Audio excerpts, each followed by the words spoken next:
Inilah, kalau mereka tersinggung marah, ya risikonya kenapa menuhankan manusia? Manusia kan ya pasti adalah gairah hidupnya, ada keinginannya untuk berbahagia, menikmati kenikmatan dunia kan.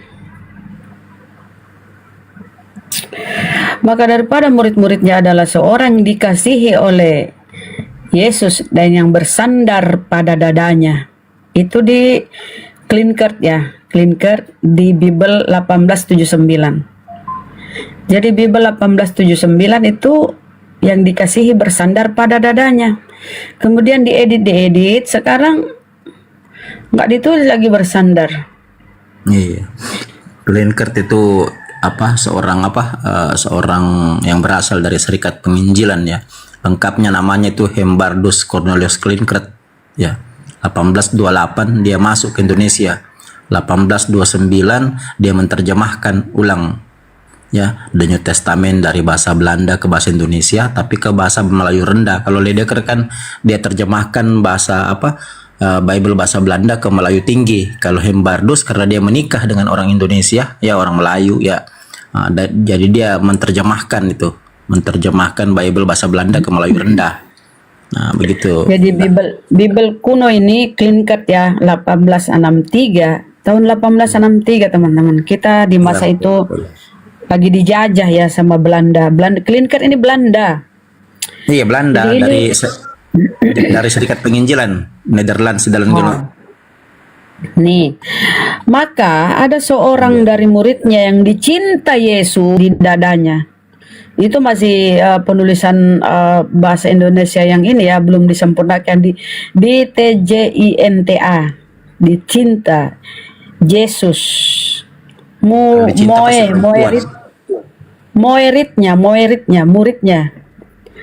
Jadi Bible yang terdahulu. Ya. Ya, sebenarnya masih sama itu Bunda, masih sama dengan Bible 1911, tapi tidak ada literasi lagi didapat kan untuk Bible itu. Ya, masih sama. Kalau kata dicintai kan pasti perempuan itu, bukan laki-laki. Ya. Buka KJV-nya saja, KJV-nya coba buka itu. KJV itu asli masih sama, Bunda. Iya ya, dia nggak ke Belanda ya. Iya. Bukan dari bahasa Belanda tuh. Kalau kita yang di Indonesia ini, Kristen di Indonesia itu ya terjemahan bahasa Belanda, Bible bahasa Belanda diterjemahkan ke Indo. Coba kita lihat KJP. King James Version. KJV kan itu untuk bangsawan Inggris ya, khusus Anglikan itu kalau. Tapi sama itu, coba buka sama itu. Karena dasarnya kan dari situ. Dasarnya dari KJP. KJP kan 1611. Memang dikhususkan untuk bangsawan Inggris ya. Untuk Anglikan gereja. Seorang murid Yesus bersandar di dada Yesus, yaitu murid yang dikasihi Yesus di bahasa Inggrisnya. Ya. No, there was leaning on Jesus. Apa ini bahasa Inggrisnya?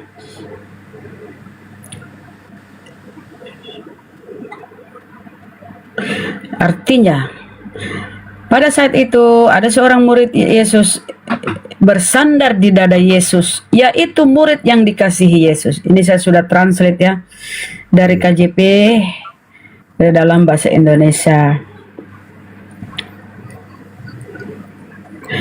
Whom Jesus loved.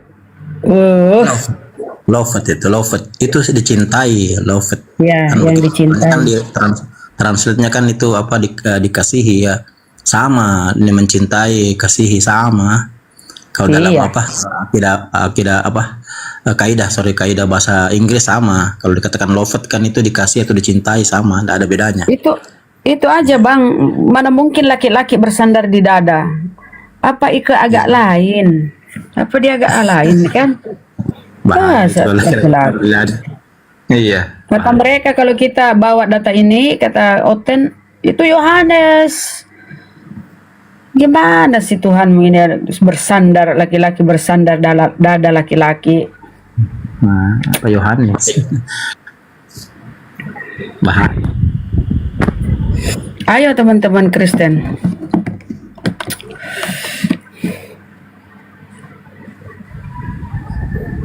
Ini data ya, nggak ada, kita nggak menghujat, data dalil. Tapi ya Kristen itu kan dibangun bukan dari dalil-dalil Bibelnya sendiri ya, terutama perkataan Yesus, tapi lebih kepada konsili, dogma doktrin. Tuh Kristen dibangun dari situ. Dan Tulisan. Pak Pendeta Purnomo sudah mengakui bahwa ya kami ini Kristen ini ya dibangun dari hasil-hasil apa namanya konsili bapak-bapak gereja. Nggak jadilah kau Kristen kalau itu. Berarti kau bukan pengikut Yesus, kau pengikut bapak-bapak gereja.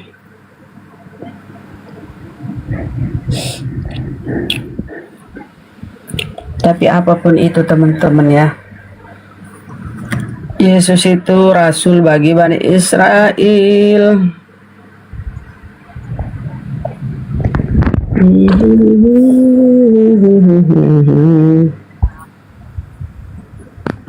Ini ada tamu. Kenapa tidak disapu Bang dulu? Terus satu. Oh, sniper. Kristen Muslim sniper.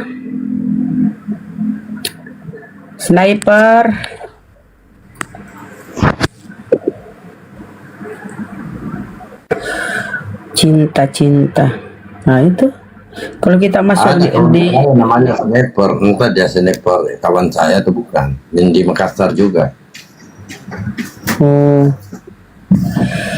Kalau kita merujuk ke originalnya ini ya dicinta. Ke originalnya ya, mana dia? 25.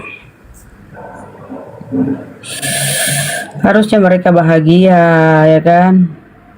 Tuhannya bahagia ya, kau pun Oten harus bahagia. Dicinta.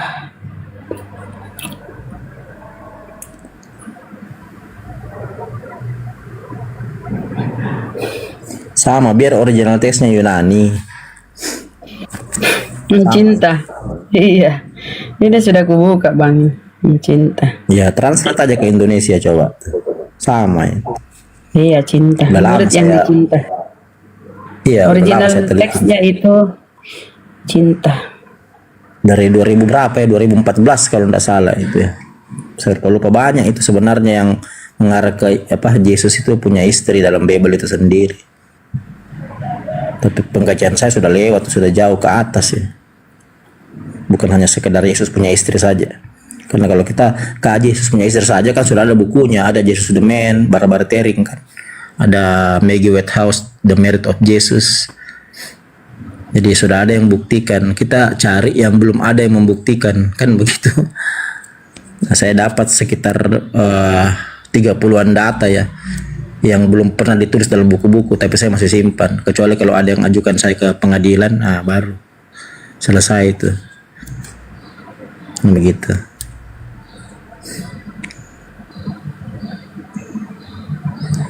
Yang saya ceritakan di sini kan baru 10% dari hasil riset saya ya. Masalah Bible. Ya, Al-Qur'an juga masih sedikit yang saya tampilkan di sini ya, literasi.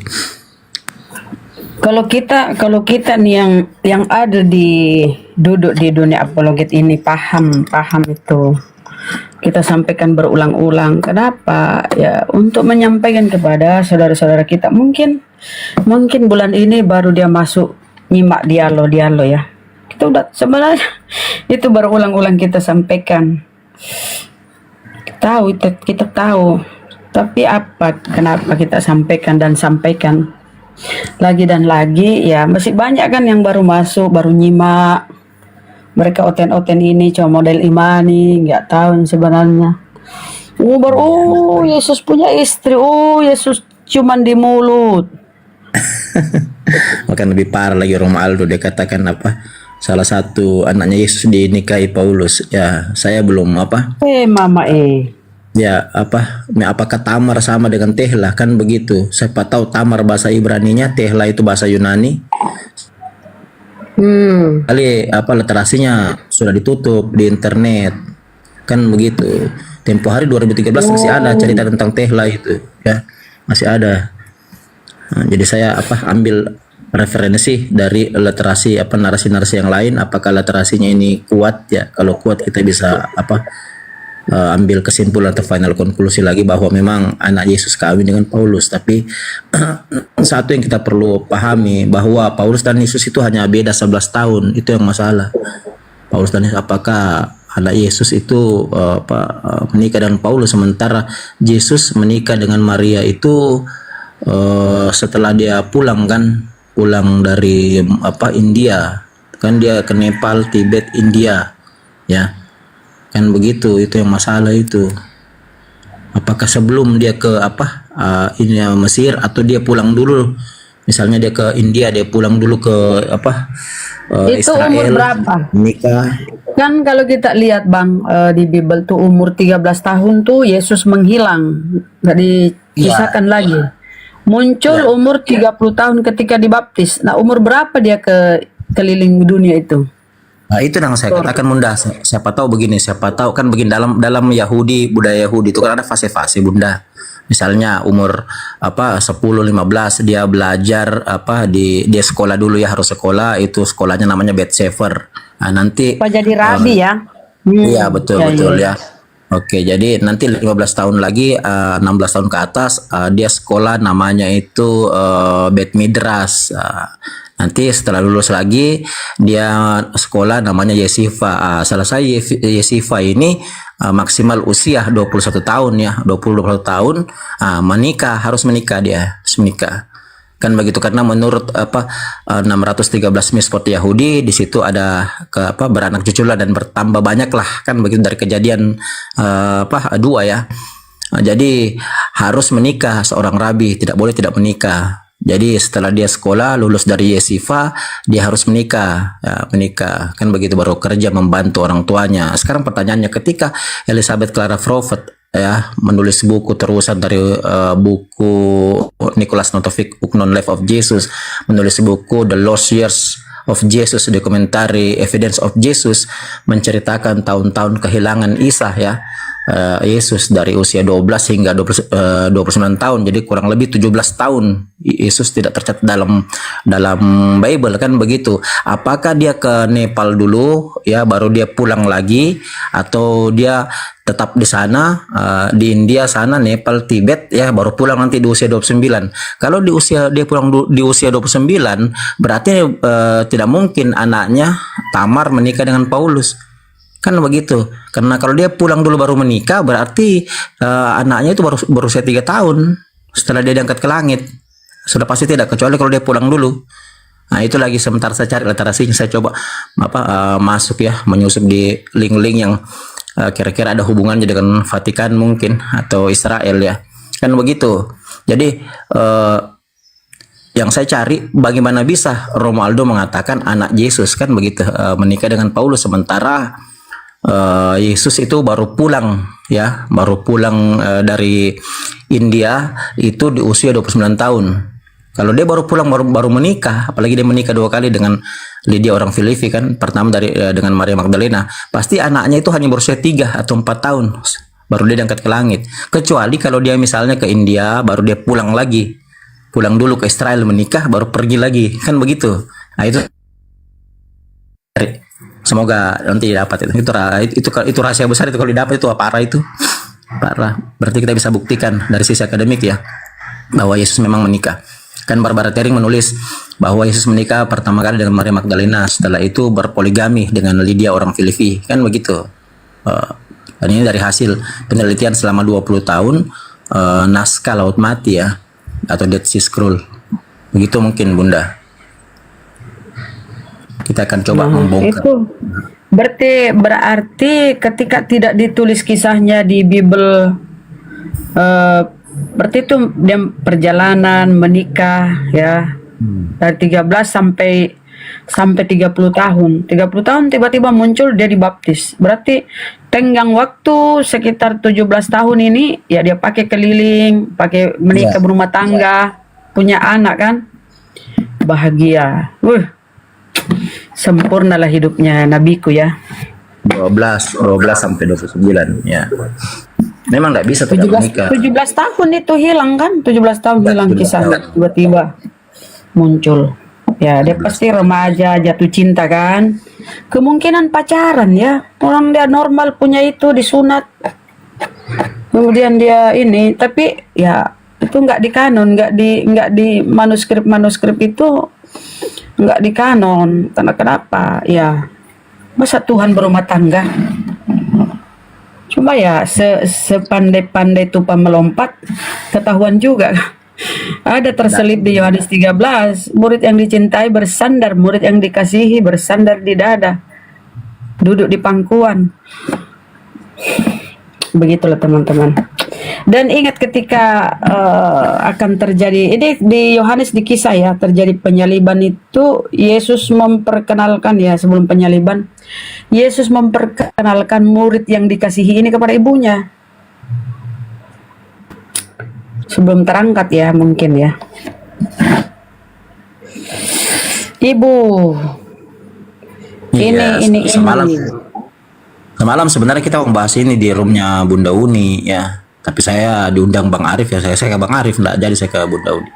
Sebenarnya membahas ini sedikit ya, masalah apakah betul ya Yesus ini menikah, Yesus ini betul-betul dikatakan sebagai sebagai satu toko yang memang betul-betul rasul, nabi kan begitu kan. Kalau Tuhan kan tidak mungkin menikah Bunda ya, tidak mungkin menikah kan begitu ya. Hanya saya tanya ke roomnya Bang Arif.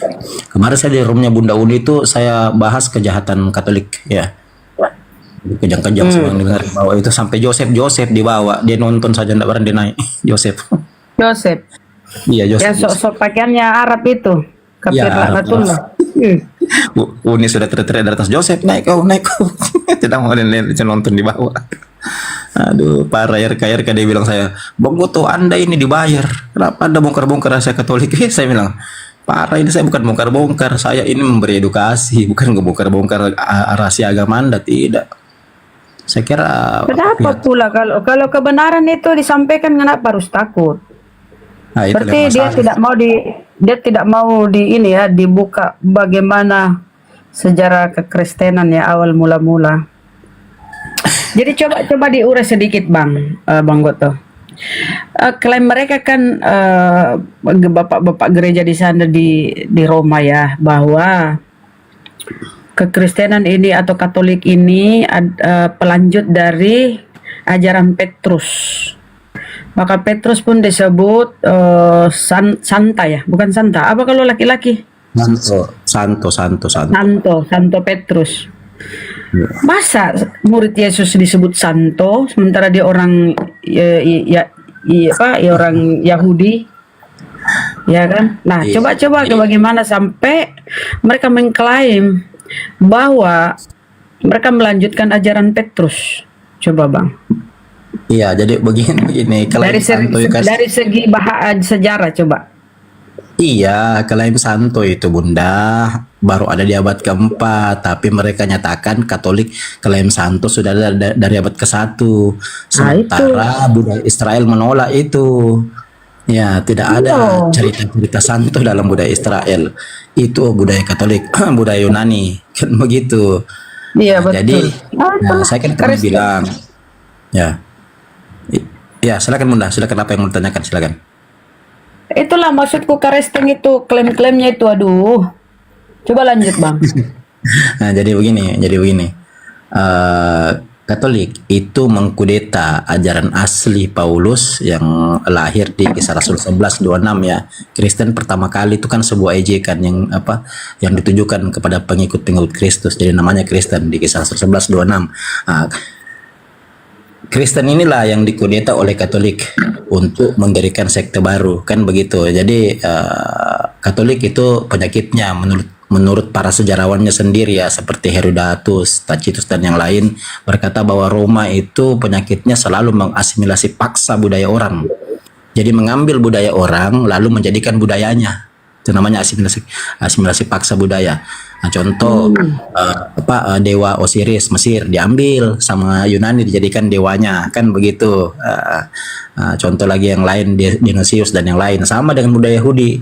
Ketika Yesus dengan Paulus dikenal dalam budaya Yahudi sebagai tokoh yang terkenal mempunyai pengikut banyak, nah diambil diasimilasi oleh Roma, kan begitu. Nah, karena pada masa itu kedekatan antara Isa dengan Roma, antara Paulus dengan Roma itu kental begitu. Karena Paulus kan kita lihat sejarahnya bahwa beliau adalah penasehat ibunya Kaisar Nero ya, Agripa ya, yang dia dianggap berkhianat karena ingin merebut tahta Kaisar Nero ya, bekerja sama sama ibunya. Makanya setelah Paulus digantung tidak mati lalu dipenggal kepalanya, Kaisar Nero membunuh ibunya Agripa dengan saudara tirinya, kan begitu. Jadi klaim-klaim santo itu nanti pada abad keempat. Nah, zaman abad kedua saja Polikarpus, Ignatius, murid-murid Yohanes, Papias tidak ada penyebutan santo. Itu semua disematkan kepada mereka karena Katolik sudah mengkudeta, merampas ajaran Kristen asli. Kan begitu, jadi dirubah santo ini nomor 1, santo ini nomor 2. Padahal itu santo-santo baru ada abad keempat. Berarti itu sepeninggal Paulus ya? Ya, sepeninggal Paulus, betul. Sepeninggal Paulus ya. Jadi ini yang mereka tidak pelajari baik ya. Jadi abad berapa Raja Roma siapa namanya? Siapa itu? Kaisar Roma masuk Kristen. Abad berapa? Abad keempat, Konstantin, Kaisar Roma. Oh, berarti udah lama nggak ada si Paulus. Udah lama. Kan saya bilang pembelokan sejarah terjadi besar-besaran itu abad keempat, bukan abad kedua, tiga, abad keempat. Itu pun lama setelah Tritunggal Tertullianus itu ditawarkan kepada budaya Kristen, kan begitu. Jadi benar ya teman-teman, kalau kita lihat narasinya Paulus itu sebenarnya nih, narasinya Paulus itu nggak pernah dia menuhankan Yesus, Allah Bapa. Cuma dia terlalu mensakralkan dan mematikan hukum Torah. Bukan kejahatan ya, ajaran Paulus itu yang bertolak belakang dengan pengajaran Yesus itu dua. Hukum Taurat tidak berlaku ya, dan penebusan. Jadi dia penebusan ya. Pokoknya dia tidak mau lagi adanya hukum-hukum Torah gitu loh, ajarannya. Gitu teman. Tapi untuk menuhankan Yesus tuh belum sampai ke tahap itu. Kalau kita baca 1 Korintus 8:6, hanya satu Allah di surga itu Bapa, dan satu Tuhan, kan kurios di situ, yaitu Yesus. Hanya satu Allah, hanya satu Theos. Memang tidak ada yang ngajarin Yesus Tuhan pencipta langit dan bumi. Paulus bahkan sampai di zaman Kaisar Konstantin, Konsil Nikea, cerita tentang Yesus dianggap sebagai Tuhan pencipta langit dan bumi itu nanti setelah Nestorius muncul abad kelima. Nestorius ini kan yang menulis Kodeks Besae. Jadi Nestorius ini adalah uskup di Syria. Ini yang membawa paham Duinatur. Nah, di sini nanti mulai orang-orang itu ada yang sebagian percaya bahwa Yesus itu Allah itu sendiri, ada yang tidak. Kan begitu. Kalau Paulus sampai ke Kaisar Konstantin, ya. Berarti terlalu ini ya, Bang. Mereka terlalu mensakralkan ya. Pemujaan, seperti menyekutukan gitu ya, seperti mereka menyekutukan. Makanya Rasulullah di sebuah hadis itu bunyinya gini ya, janganlah kalian berlebih-lebihan terhadap aku seperti mereka berlebih-lebihan terhadap Isa putra Maryam. Kalau berlebih-lebihan dia sehingga dia mensejajarkan, mengapakanlah ya, menganggap inilah, menyekutukanlah gitu ya, berdoanya ke Yesus, pokoknya mensakralkan, menyucikan. Iya. Maka Nabi Rasulullah seperti mereka berlebih-lebihan terhadap Isa putra Maryam, sesungguhnya aku ini hanya hamba Allah, utusan Allah. Makanya Nabi Muhammad itu nggak ada gambarnya, nggak ada ini supaya kita nggak berlebih-lebihan loh, nggak bisa-bisa kita jatuh kepada kemusyrikan. Nah, seperti mereka lah ini menyekutukan Tuhan. Lanjut bang. Ya, kalau Roma itu tokoh Ya sentralnya mengkultuskan benar-benar. Lanjut. ya, tokoh sentralnya itu Paulus kalau Roma, makanya kepausan kan begitu. Jadi eh, kalau dikatakan Katolik mengajarkan Yesus Tuhan pencipta langit dan bumi, tidak, sebelum abad kelima kan begitu. Nanti abad kelima baru ajaran ini terkesan menuhankan Yesus kan begitu. Nah, bahkan penempatan di Berarti konsili setelah ini ya bang, setelah konsili Kalsedon ya, abad 5 itu. ya betul, setelah konsili Kalsedon. Jadi begini, konsili Nikea 325, konsili Nikea itu belum menetapkan Yesus Tuhan. Ada temporis apa itu yang mualaf yang katakan Yesus dilantik itu di konsili Nikea, salah itu, tidak, karena konsili Nikea tidak membahas tentang ketuhanan. Konsili Nikea itu membahas satu, keabsahan baptisan, dua, memberangus ajaran Irenaeus, yang ketiga itu bagaimana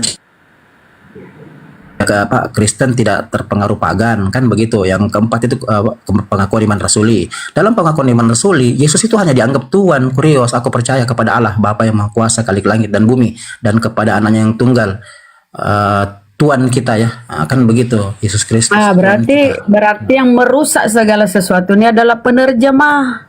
Kurios diganti Tuhan. Betul. Nah, itulah teman-teman ya, yang merusak tuh penerjemah. Iya. Yang mengacaukan nilai. Kalau belajar sejarah konsili Kalsedon ya, Kalsedon itu kan setelah konsili Efesus. Kalau Efesus kan 431, Kalsedon itu 451 kan. Nah, jadi di situ pecah antara non Kalsedon dengan Kalsedon. Ada yang mempertahankan masuknya ajaran Tertullianus ya. Padahal sebenarnya Tertullianus ini kan dibidatkan, tapi kena 520 uskup, sebagian di antaranya terpengaruh, akhirnya pecah non Kalsedon dan Kalsedon. Kan begitu. Ada yang tidak setuju, ada yang setuju. Kan begitu. Makanya Roma Timur itu skisma panjang ya dengan Roma Barat kan begitu. Kan dia mulai pecah itu Bunda tahun 395, 12 Ya, tahun Roma Timur ini ortodoks ya. Ya, betul. Mulai 395. Jadi setelah teks Vulgata ditulis oleh Santo Jerome atau Hermenius Santo Jerome ya. Nah, itu 12 tahun kemudian pecah itu. Terjadi skisma. Jadi pecah Roma Timur, imamnya berubah menjadi patriark kan begitu. Kalau Roma Barat kepausan. Nah, konsili lah mereka. Konsili 395 pecah, konsili 397 ya, Kartago kan begitu.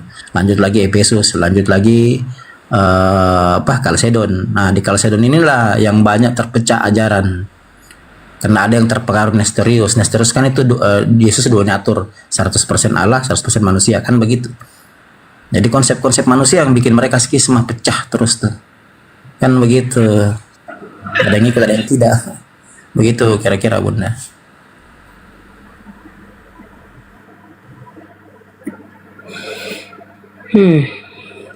Tapi sama aja di Roma yang terpecah itu sama saja menyesatkan. Host, di mana nih kau host? Ngandre.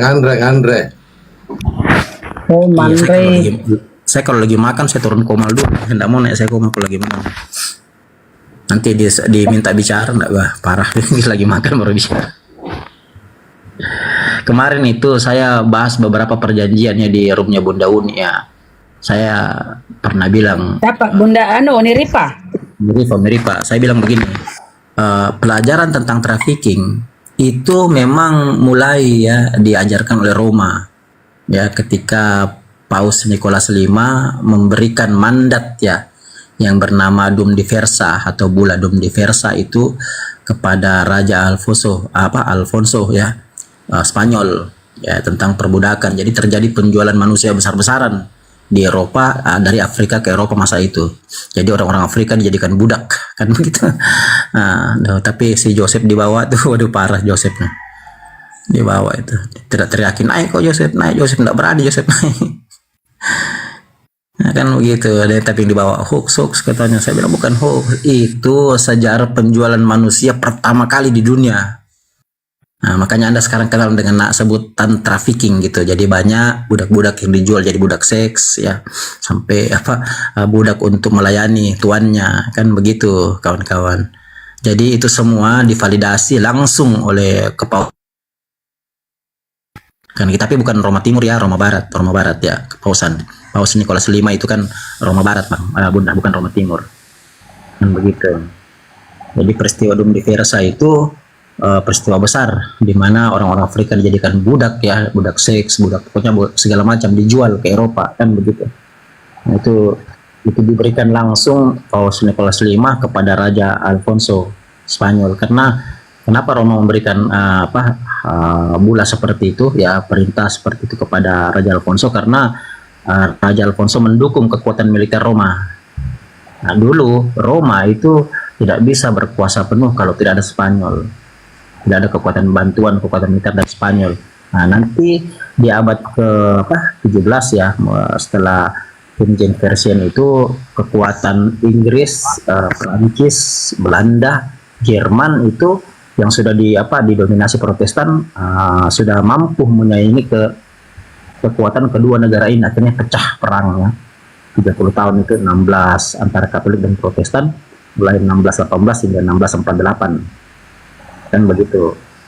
Nah, jadi pembantian pada masa itu paling kejam itu di kota Mandemuk, Jerman. Begitu kira-kira. Kita sapa izin Bang Goto. Jagur, disapa dulu Kristen. lah Bunda Karol, disapa dulu Bunda Karol. Iya, Jagur, Kristen. Oke, kita simak ini sebentar ya. Ini namanya ini ya, terpecahnya ini patriak namanya dia ya. Cara dia nipu coba kita simak ya teman-teman. Besari dulu host. Roma Timur itu kalau patriak, imamnya namanya patriak. Roma Timur, Ortodoks. Besari dulu host. Jadi bukan cuma paus, patriak pun begini ya. Host, bisa nggak dibesarin? Ya, patriak itu Ortodoks. Kenapa saya dibesarkan? Bunda Rahma yang besarkan. Dengar ya tipu-tipunya Karesteng. Surah 4 ayat 171 Anisa kan Isa fainahu kalimatullah, dibuang ayatnya, waruhu minhu alquha ila maryam. balik ayatnya. Isa adalah kalimatnya Allah dan roh yang daripadanya, Baik, yang ditumpahkan atas Maryam. yang ditumpahkan. Wah, hilang. Nah, di sini Isa fainahu kalimatullah, dia disebut kalimatullah, the word of God. Jadi bukan sebuah kalimat, emang sang kalimat itu sendiri. La haula wala quwwata illa billah. The word of God, Tuhan di muka bumi. Nauzubillah summa nauzubillah min dzalik. Mungkin teman-teman kita di sana yang non-muslim akan merasa bahagia, bahkan berbunga-bunga karena ada seorang tokoh dari pendeta sendiri yang bisa bahasa Arab, bisa Al-Qur'anul Karim. Mungkin mereka akan tepuk tangan melihat ini ya hafilah, di mana pendetanya hafal Al-Qur'an, hafal bahasa Arab, bisa menyampaikan dengan baik dan betul menurut mereka dan keyakinan mereka. Tetapi ya hafilah, tahukah bahwa yang dibacakan oleh pendeta ini, yang pertama keliru, yang kedua dibolak-balik ayatnya, bahkan ada ayat dihilangkan. Alhamdulillah, ya ikhwah, ini adalah kekeliruan yang sangat nyata. Bahkan ini diada-ada, ayatnya diputar balikan dan ayatnya ada yang dihilangkan. Kok bisa seperti itu? Makanya kami menekankan kepada non-muslim di sana untuk belajar Islam bukan dari pendeta, tetapi langsung dari ulama-ulama Islam yang mereka mumpuni dalam bidangnya. Maka dalam kesempatan ini kami mohon kepada sahabat semua agar video ini bisa kemudian tersampaikan juga kepada non-muslim di sana yang mungkin memandang kepada bapak ini, pendeta ini adalah seorang yang mungkin pandangannya tuh hebat luar biasa, tetapi ya ikhwah, ini nol belaka ikhwah. Dan ini adalah kekeliruan yang ditampilkan, yang dipertontonkan kepada halayak umum. Nauzubillah min dzalik. Alhamdulillah, izinkan kami menjelaskan ini dan mohon simak sampai akhir karena kita akan mengetahui bagaimana kebenarannya sesuai dengan Al-Qur'anul Karim. Yang pertama, kita akan tampilkan ayatnya supaya kita bisa belajar bersama dalam surah Al-Qur'an An-Nisa ayat ke-171. Allah Subhanahu wa taala berfirman, Faqala ta'ala, A'udzubillahi minasyaitonir rajim. Innamal masihu Isa ibn Maryam nama Rasulullah. Ayat atau kalimat Rasulullah tadi ditiadakan oleh orang ini. Begitu tidak bertanggung jawabnya. Kalau misalkan Anda ingin menampilkan ayat, silakan Anda baca terus turun ayatnya. Jangan dipotong ayatnya, kemudian dipenggal ayatnya, dan itu yang sesuai nafsu Anda, kemudian disampaikan kepada orang lain. Itu sangat tidak beretika kalau hemat kami. Maka coba lihat ayatnya. Ini dihilangkan, Rasulullahnya dihilangkan. Isa ibnu Maryam Rasulullah. Sesungguhnya Isa ibnu Maryam. Isa adalah putra Maryam. Rasulullah sebagai utusan Allah. Kemudian di ayat selanjutnya, wa kalimatu alqaha. Nah, harusnya kalimatnya itu seperti ini, Rasulullahi wa kalimatuhu alqaha.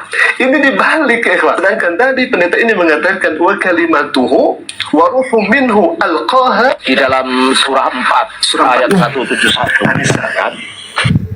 Putus. Jadi itu ya tipu-tipunya ya, itu ortodoks. Israf Jadi sama aja di teman-teman. dalam surah 4 surah ayat 171. Katolik, ortodoks sama aja. Kalau nggak nipu, nggak laku. Sangat luar binasa ya. Siapa dulu bundanya, Bunda Karol, Bunda Rahma?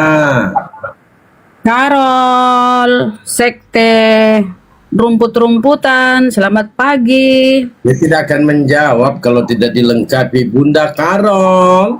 Gitu.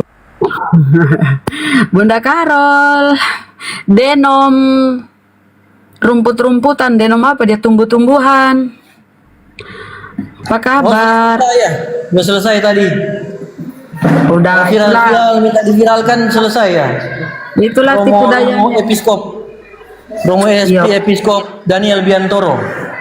Ya itu, menipu dia bang. Demi menyebarkan karesteng, dia menipu kawan-kawan. Nah, Menghilangkan saya tidak mau berurusan dengan yang itu. Saya tertarik sebenarnya dengan pernyataan penjelasan panjang lebar siapa tadi? Goto ya, Bang Goto. Terutama tentang apa istilahnya tadi sebenarnya? Trafficking, human trafficking. Ini Bunda, yang dijabarkan Bang Goto, Tuhanmu itu poligami, punya istri. Punya Oh anak. ya, terserah. Ya terserah, banyak yang dijabarkan oleh Bang Goto tadi. Saya tidak peduli soal poligami dan Tuhan saya tidak peduli. Saya peduli tentang ritual. Tunggu. Ya, saya peduli, saya tertarik dengan pernyataan penjelasan Bang Goto tentang human trafficking itu. Ya, siapa saja pelakunya, dan sebenarnya tentang peperangan atau apa ya? Apa bisa dibilang ya? Kau bicara apa? Penjajahan. Tentang penjajahan ya Bang Goto. Penjajahan itu sebenarnya arahnya terhadap siapa, dan kalau sekarang sebenarnya siapa yang masih disolimi atau dijajah sekarang? Yang ditanya itu pelakunya siapa, Pak? Bunda. Pelakunya itu Kaliteng. Ya, pelaku. Ya, Bang Goto masih mute ini. Saya tertarik dengan yang dijajah siapa? Jangan tertarik. Manusia, menjajah manusia atau apa? Menjajah siapa?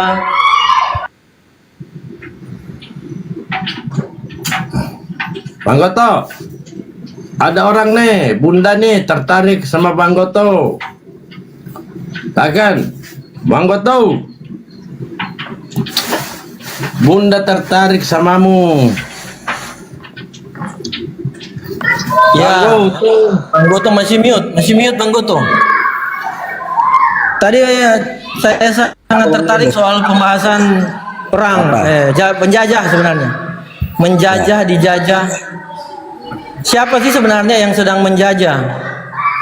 Bagaimana perkembangan penjajahan sekarang ini disadari atau epistemologi, terminologi penjajahan itu apakah sementara meluas saat ini atau dari dulu sampai sekarang penjajah dan menjajah itu hanya seputaran manusia dan korbannya manusia saja? Ya, oke. Dia pasti lari sebelum dijawab Bang Goto, dia mau pasti lari kepada pembantaian hewan, penjajahan terhadap hewan. Kalau penjajahan terhadap hewan itu ngapain kita urusin, karena hewan itu kan makhluk yang tidak berakal, kan begitu. Dalam Kejadian 2 kan sudah jelas Bang bahwa kita ini, Kejadian 1 ya, Kejadian 1 ayat yang ke-26, manusia diciptakan itu untuk berkuasa terhadap hewan-hewan ya yang ada di darat dan di laut. Berapapun kita bantai hewan tidak ada masalah, kan begitu, karena kita memang diperintahkan untuk berkuasa atas mereka. Berkuasa itu berarti mengendalikan apa yang kita kuasai, kan begitu Bang ya. Tapi Abang kan tadi bertanya tentang penjajahan, jadi begini ya. Awal mula penjajahan itu perjanjiannya bernama Tordesillas. Jadi Tordesillas ini lahir karena perjanjian Intercaetera ya. Jadi sebelum Intercaetera ada namanya Dum de Versa tadi yang saya jelaskan, penjajahan terhadap bangsa Afrika. Bangsa Afrika dijadikan budak lalu dijual ke Eropa dan dan daerah Amerika, kan begitu ya. Tapi dulu belum nama Amerika. Dulu masih dihuni suku Indian, kan begitu. Hanya sudah ada sebagian imigran yang masuk ya. Kan nanti benua Amerika itu ditemukan oleh Christopher Columbus 1489, kan begitu. Jadi begini. Setelah Dum de Versa itu sukses ya, di mana orang-orang Afrika dijadikan budak ya. Beberapa tahun kemudian lahir perjanjian yang bernama Intercaetera. Kalau Dum de Versa itu 1452 ya, divalidasi oleh Paus Nicolas V ya, diberikan kepada Raja Spanyol, Raja Alfonso pada saat itu. 1493 ada bula juga yang dikeluarkan oleh kepausan pada saat itu, disebut dengan Intercaetera, itu 1493 ya. 5 tahun setelah Christopher Columbus itu dinyatakan menemui benua Amerika. Jadi di benua Amerika ketika Christopher Columbus menemukan itu di sana, sebenarnya sudah banyak orang-orang dari luar dari benua itu yang masuk ke sana, kan begitu. Bahkan perdagangan budak itu sampai ke sana, kan begitu. Nah, makanya ada Intercaetera. Intercaetera ini diberikan paus pada masa itu untuk Ratu Elizabeth dengan Raja Ferdinand Spanyol, diberikan untuk meneruskan Dum de Versa, kan begitu. Nah, tahun 1494 ya dikeluarkan lagi bula yang bernama Tordesillas. Jadi Christopher Columbus meminta pengakuan dari Roma bahwa dialah orang pertama kali yang menemukan benua Amerika, padahal bukan, karena sebelumnya udah banyak imigran yang masuk ke Amerika kala itu. Bahkan sempat bertegang dengan suku Indian yang akhirnya dilakukan genosida terhadap suku Indian. Suku Indian akhirnya musnah di daratan Amerika, kan begitu. Bang Karol. Jadi ditarik garis dari Tanjung Verde ya, Tanjung Verde Kutub Selatan untuk membagi wilayah jajahan, kan begitu. Perjanjian Tordesillas ini melibatkan dua negara besar, Spanyol dan Portugis. Jadi Portugis dikasih wilayah timur termasuk masuk ke Indonesia wilayah timur, Spanyol diberikan wilayah barat untuk dilakukan imperialisme atau kolonisme. Jadi mereka membawa jargon yang bernama God Glory Gospel ya. Gold itu eksploitasi, glory itu kejayaan, gospel itu Bible. Jadi program Tritunggal ini tidak bisa berpisah. Jadi dari dua negara besar ini ada dua negara yang mengikut di belakangnya yang disetujui juga oleh Paus karena ada kerjasama pada masa itu Katolik dengan Protestan. Jadi Katolik dengan Ortodoks pada masa itu ada kerjasama. Jadi Belanda, Inggris ya, terus Spanyol, Portugis ya. Saya ulang, Belanda, Inggris, Spanyol, Portugis. Jadi dibagi nih wilayah jajahan. Dibagi. Spanyol dengan Inggris diberikan wilayah barat ya. Portugis dan Belanda diberikan wilayah timur, termasuk Malaysia, Brunei, kan begitu. Tapi karena Inggris dan Spanyol ini serakah, masuk juga dia ke timur. Makanya dilaksanakan perjanjian Saragossa, membuang kembali Spanyol dan Inggris keluar dari wilayah timur. Kan sempat itu menjajah Malaysia kan Inggris, jadi bahkan menjajah Indonesia. Nah, dari sini Bang mulailah penjajahan ke seluruh dunia. Siapa yang validasi? Validasi adalah Katolik, terutama Paus Clemens ya, sampai nanti zaman Martin Luther Paus Leo ke-10. Jadi semua penjajahan di muka bumi Bang, semuanya divalidasi oleh Katolik. Kaisar Roma bekerja sama dengan Liga Katolik dengan perjanjian yang pertama kali mulai dari perbudakan, Dum Diversa, Inter Caetera, akhirnya lahir Tordesillas. Kan begitu ah. Tordesillas inilah perjanjian yang paling banyak memakan nyawa sampai detik ini. Kenapa saya katakan? Karena warisan dari Tordesillas Anda bisa lihat di Indonesia. Anda bisa lihat bahkan di kampung saya ini, Anda pernah belajar sejarah Westerling, korban 40.000 jiwa, di mana orang Makassar 40.000 jiwa Bang ditanam di satu lubang. Itu warisan dari perjanjian Tordesillas. Nah begitu Bang. Jadi kalau Abang tanya, penjajahan bukan Protestan yang mulai, penjajahan itu Katolik yang mulai. Karena untuk menjajah dunia, kepausan ya, Liga Katolik dengan Kaisar Roma, dengan lembaga keagamaannya, ini yang memvalidasi penjajahan di atas dunia. Nah, begitu kira-kira sedikit Bang. Sampai di sini mungkin ada yang mau ditanya, silakan. Bang Karol. Bunda Karol, lanjut. Ya memang, aduh, ini entah menguncang atau apa, yang penting kajian sejarah ini memang patut untuk diperhatikan, perhitungkan, pertimbangkan.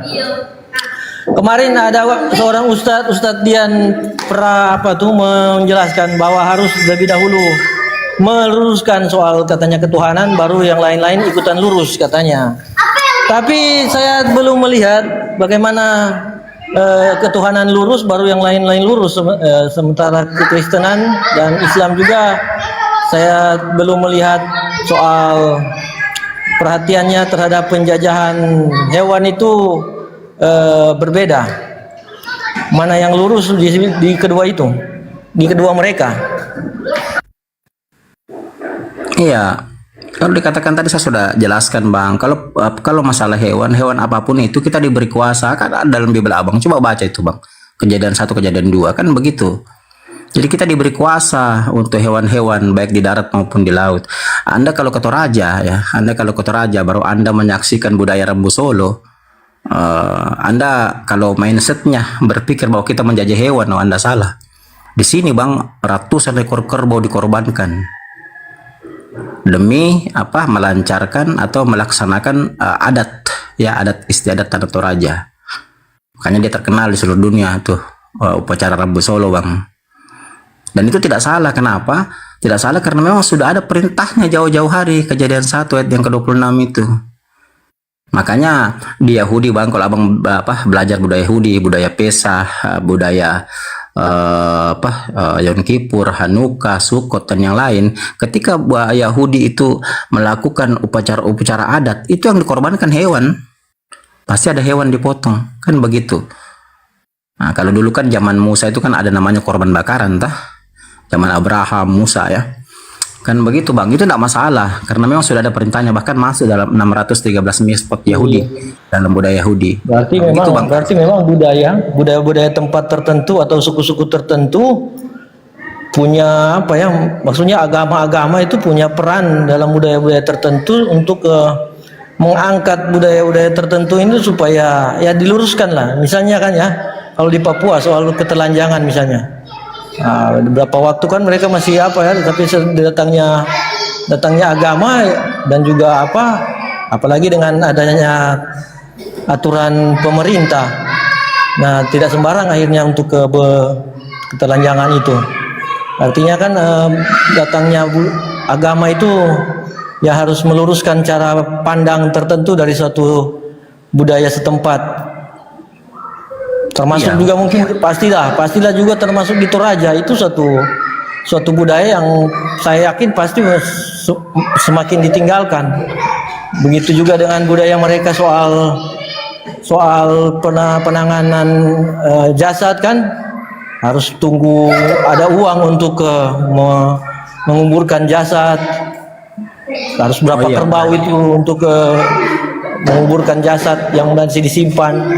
Nah, itu kan makin banyak ditinggalkan dengan adanya kesadaran agama, dan peran agama lah yang membawa itu. Ya, itu tidak masalah Bang, itu kan budaya setempat, kan begitu. Sepanjang budaya itu tidak melanggar aturan-aturan agama, tidak ada masalah. Kan begitu. Apalagi sekarang di Indonesia ini kan banyak masyarakat budaya itu yang ingin undang-undang adat disahkan. Kan begitu, banyak teriakan kan? Seperti dari Mentawai, Baduy dan yang lain. Kan begitu, tidak ada masalah sebenarnya. Masyarakat adat ya yang sudah melaksanakan budaya begitu panjang ingin kalau hukum adat itu diberlakukan juga, kan begitu. Tidak ada masalah itu Bang sebenarnya. Karena agama itu kan fasilitas kita bercakap-cakap dengan langit. Jadi fasilitas kita bercakap-cakap dengan Tuhan kita itu agama Bang. Ya, walaupun agama memang mengatur ya sendi-sendi kehidupan manusia. Tapi yang perlu kita pahami, kita harus menghargai adat, apalagi kalau Indonesia ini kan beraneka ragam suku dan budaya. Itu. Jadi poinnya kita jangan terlalu pusing dengan adat. Biarkan orang-orang yang menjalankan itu, silakan Anda menjalankan adat Anda. Kan begitu, apalagi Islam kan menjadi rahmat. Bahkan kalau kita baca sejarah Islam, Abang, mungkin Kristennya bukan Islam. Islam itu Bang, para wali dulu itu selalu menyebarkan agama Islam menggunakan adat dan budaya. Contoh siapa itu yang terakhir, Sunan Kalijaga ya, Wali Kalijaga, Sunan Kalijaga, dia menyebarkan Islam menggunakan adat Jawa, menggunakan wayang dan gamelan. Nah di sini banyak tertarik orang-orang Jawa masuk Islam. Kenapa? Karena budayanya digunakan untuk menyebarkan kebaikan. Itu poinnya di situ Bang. Jadi bagaimana kita bisa menempatkan budaya itu di tempat yang benar, kita tempatkan agama di tempat yang benar. Nah, begitu kira-kira Bang Karol, silakan. Benar, memang ada budaya yang layak cocok dipakai untuk penyebaran budaya, penyebaran agama ya.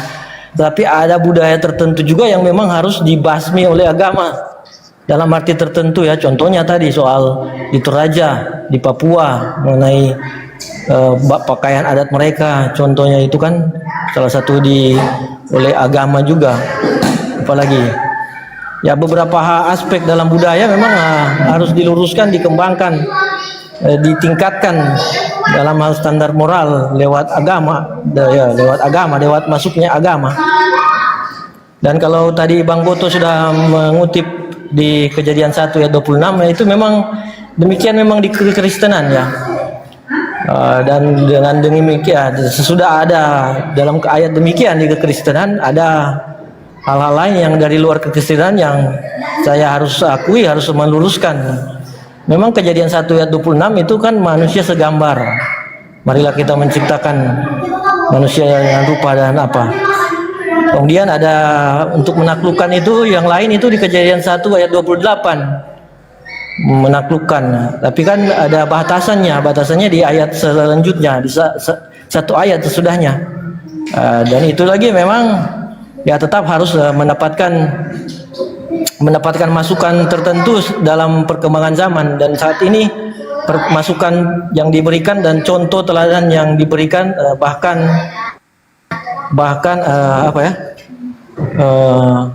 perangkat yang diberikan, alat bantuan yang diberikan ya dari ilmuwan supaya manusia bisa menjalankan Kejadian 1 ayat 28 penguasaan itu ya.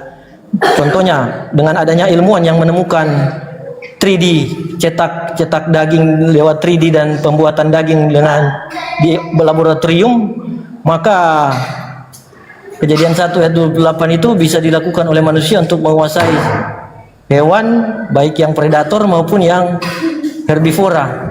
Yang predator itu ya diberikan saja, bisa di masa depan bisa diberikan saja daging 3D itu. 3D bukan 3G ya, bukan 3D. Masalahnya mahal Bang, mahal. Daging buatan itu mahal masalahnya. Oh iya, masih mahal. Kadang-kadang kau bawa. Benar, masih mahal. Ya mahal ya. Iya, masih mahal. Kalau enggak mahal lagi ya mahal masalahnya. Siapa yang iya, benar. Indonesia. Indonesia ini jangan kan beli daging. Jangan beli daging tuh, beli ikan aja bagi masyarakat kecil itu pikir panjang kan begitu. Karena terlalu banyaknya orang miskin di Indonesia. Kan bahkan urutan ketiga loh. Kan ya, artinya dalam perjalanan perkembangan budaya setempat, agama punya peran, dan di masa kini pun ilmuwan turut berperan. Ilmuwan dengan pertimbangan dan temuan-temuan mereka membuat praktek-praktek kehidupan budaya masyarakat yang ada dalam budaya dan agama tertentu turut turut menimba ilmu, yang menimba ilmu, bahkan sarana dari para ilmuwan. Contohnya saja temuan ilmuwan tentang bagaimana keadaan alam ini dan apa yang menyebabkan alam ini tidak seimbang. Nah, itu jejak karbon yang ditunjukkan oleh ilmuwan, kadarnya, nilai-nilai jejak karbon itu. Nah, itu kemudian dipertimbangkan oleh manusia, ya kiranya bisa mendapatkan, ya manusia bisa mendapatkan masukan untuk membenahi kehidupan mereka di dunia ini dan nanti. Ya betul Bang Karol, betul. Makanya kalau kita bicara hukum kausalitas ya Bang Karol ya, Tuhan itu ada. Kalau ateis, saya sering debat dengan kawan-kawan ateis ya, bahkan offline juga ini ada beberapa kawan saya ateis. Dia tidak percaya kalau Tuhan itu ada. Lalu saya menjelaskan kejadian-kejadian alam yang tidak secara kebetulan, kan begitu. Dan itu sudah diterangkan dalam Al-Quran Bang. Jadi yang abang bicarakan tadi itu semua bagian dari realita itu, dimana memang Tuhan itu benar-benar ada, kan begitu. Jadi ada hal-hal yang kita tidak pahami. Kemarin kan saya di roomnya Bang Dalbos ini ya, saya katakan begini, tingkat kecerdasan yang diberikan oleh Allah ya itu bukan hanya dinilai dari IQ, bukan, tapi ada tingkat kecerdasan lain yang disebut intuisi, dimana kita mampu memahami ya sesuatu di luar nalar manusia, kan begitu Bang ya. Jadi ketika manusia meneliti atau meriset ya, para ilmuwan ya meriset sesuatu ya, itu kan tingkat intuisi dibutuhkan juga, bukan hanya tingkat IQ, kan begitu. Dimana kita membahas satu objek yang mungkin saja diperkirakan ini objek yang ada, kan begitu. Padahal asumsi umum objek ini tidak ada, kan begitu Bang. Contoh yang kemarin saya sebut fisikal kuantum, ketika kita ada di ruang kosong ya, ternyata ruang kosong ini bukan betul-betul kosong, ada sesuatu di ruang kosong ini menurut para ilmuwan yang kita tidak bisa lihat dari kasat mata. Kita tidak bisa lihat dari mata kita, atau tidak dikecap panca indera. Kenapa seperti itu? Mulai dari pendengaran, penglihatan, penciuman. Kenapa tidak bisa? Karena ada alasannya, kan begitu Bang.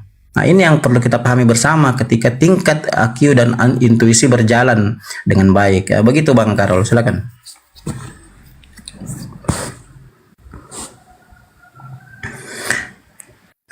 Silakan, mungkin masih ada yang mau bertanya, silakan. Kalau kita bahas itu terlalu jauh, fisikal kuantum terlalu jauh ya. Kadang yang dibawa juga kasihan kan enggak ngerti, kan begitu. Perlu pembelajaran khusus. Jadi apa yang diterangkan Al-Qur'an? Saya sapa dulu tamunya, Abang Goto. Ya, silakan. Giatno, selamat pagi. Bang Giatno, selamat pagi. Mungkin masih ada Bunda Karol, masih ada mau disampaikan, silakan Bun.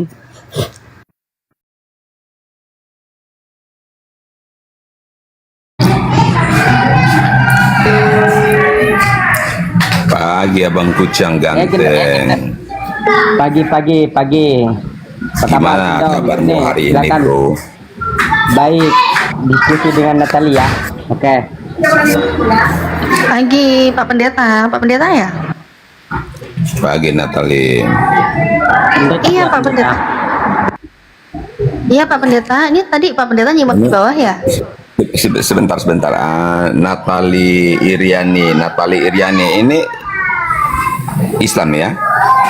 Iya, saya sekarang Islam, dulu saya Kristen. Oh, dulu Kristen. Oke, alasannya dulu Kristen apa? Protestan, Katolik? Protestan. Oke, Protestan. Nah, Sister memilih untuk masuk Islam, alasannya apa, Sister? Alasannya ya karena saya dulu belajar Bible ya. Dari situ, dari proses saya belajar Bible, ternyata memang saya harus ke Islam. Karena gimana pun juga yang saya lihat yang dilakukan Yesus itu kok dia itu ternyata yang diajarkan gereja dia Tuhan, ternyata dia kok bertuhan ya. Yesus itu ternyata bertuhan. Itu di dalam Markus ya, Markus 12:19 ya. Itu Yesus ngomong, dengarlah ya orang Israel, hukum yang terutama ialah Tuhan Allah kita, Tuhan itu Esa. Di situ Yesus mengatakan Tuhan itu Esa. Nah, kemudian ada juga Esa. Ya. Banyak sih. Esa. Betul, Apa yang sister pahami tentang Esa? Keesahan Tuhan tuh yang sister pahami apa? Seperti yang diajarkan Yesus. Hanya satu-satunya Tuhan itu ya hanya satu. Di dalam Yohanes 17:3 pun Yesus mengatakan, inilah hidup yang kekal itu, yaitu bahwa mereka mengenal Engkau satu-satunya Allah yang benar dan mengenal Yesus Kristus yang telah Engkau utus. Jadi ya Esa ya memang satu-satunya, nggak ada duanya, nggak ada tiganya, 2 dalam 1, 3 dalam 1, 1 dalam 3, 3 1, 2, 3, nggak ada kayak gitu, Pak. Baik. Jadi menurut Sister Iriani, Natali Iriani, keesahan itu merujuk kepada bilangan jumlah? Pak, kalau Bapak tanya saya, Esa itu bilangan, jumlah. Esa itu ya udah jelas tunggal, satu, ya. Oke. Baik. Jadi gini, Sister. Kalau Esa itu ya kalau mungkin merujuknya ke KBBI, ya itu mungkin bisa ya. Karena Esa itu kan pasti orang berpikir Esa itu kan merujuk kepada bilangan jumlah satu. Namun yang perlu dipahami, Esa yang ada di dalam Bible dan yang disampaikan oleh Yesus dan juga para nabi, Esa di sini tidak merujuk kepada jumlah, tetapi itu merujuk kepada hakikat. Karena kalau kita berkata bahwa Allah itu Esa dan merujuk kepada bilangan satu, artinya kan itu sudah merupakan satu wujud, ya kan? Angka satu itu kan merujuk kepada wujudnya satu, tunggal satu, itu bentuk. Sementara Bapak nih kok belum selesai. Jadi kalau yang dibilang bukan angka, bukan numeral gitu ya, itu berarti yang dimaksud apa? Dimaksud Yesus di dalam Markus 12:29. Kalau itu bukan numeral, bukan angka. ya, jadi gini, Sister, itu merujuk kepada hakikat, bukan merujuk kepada numerik ya.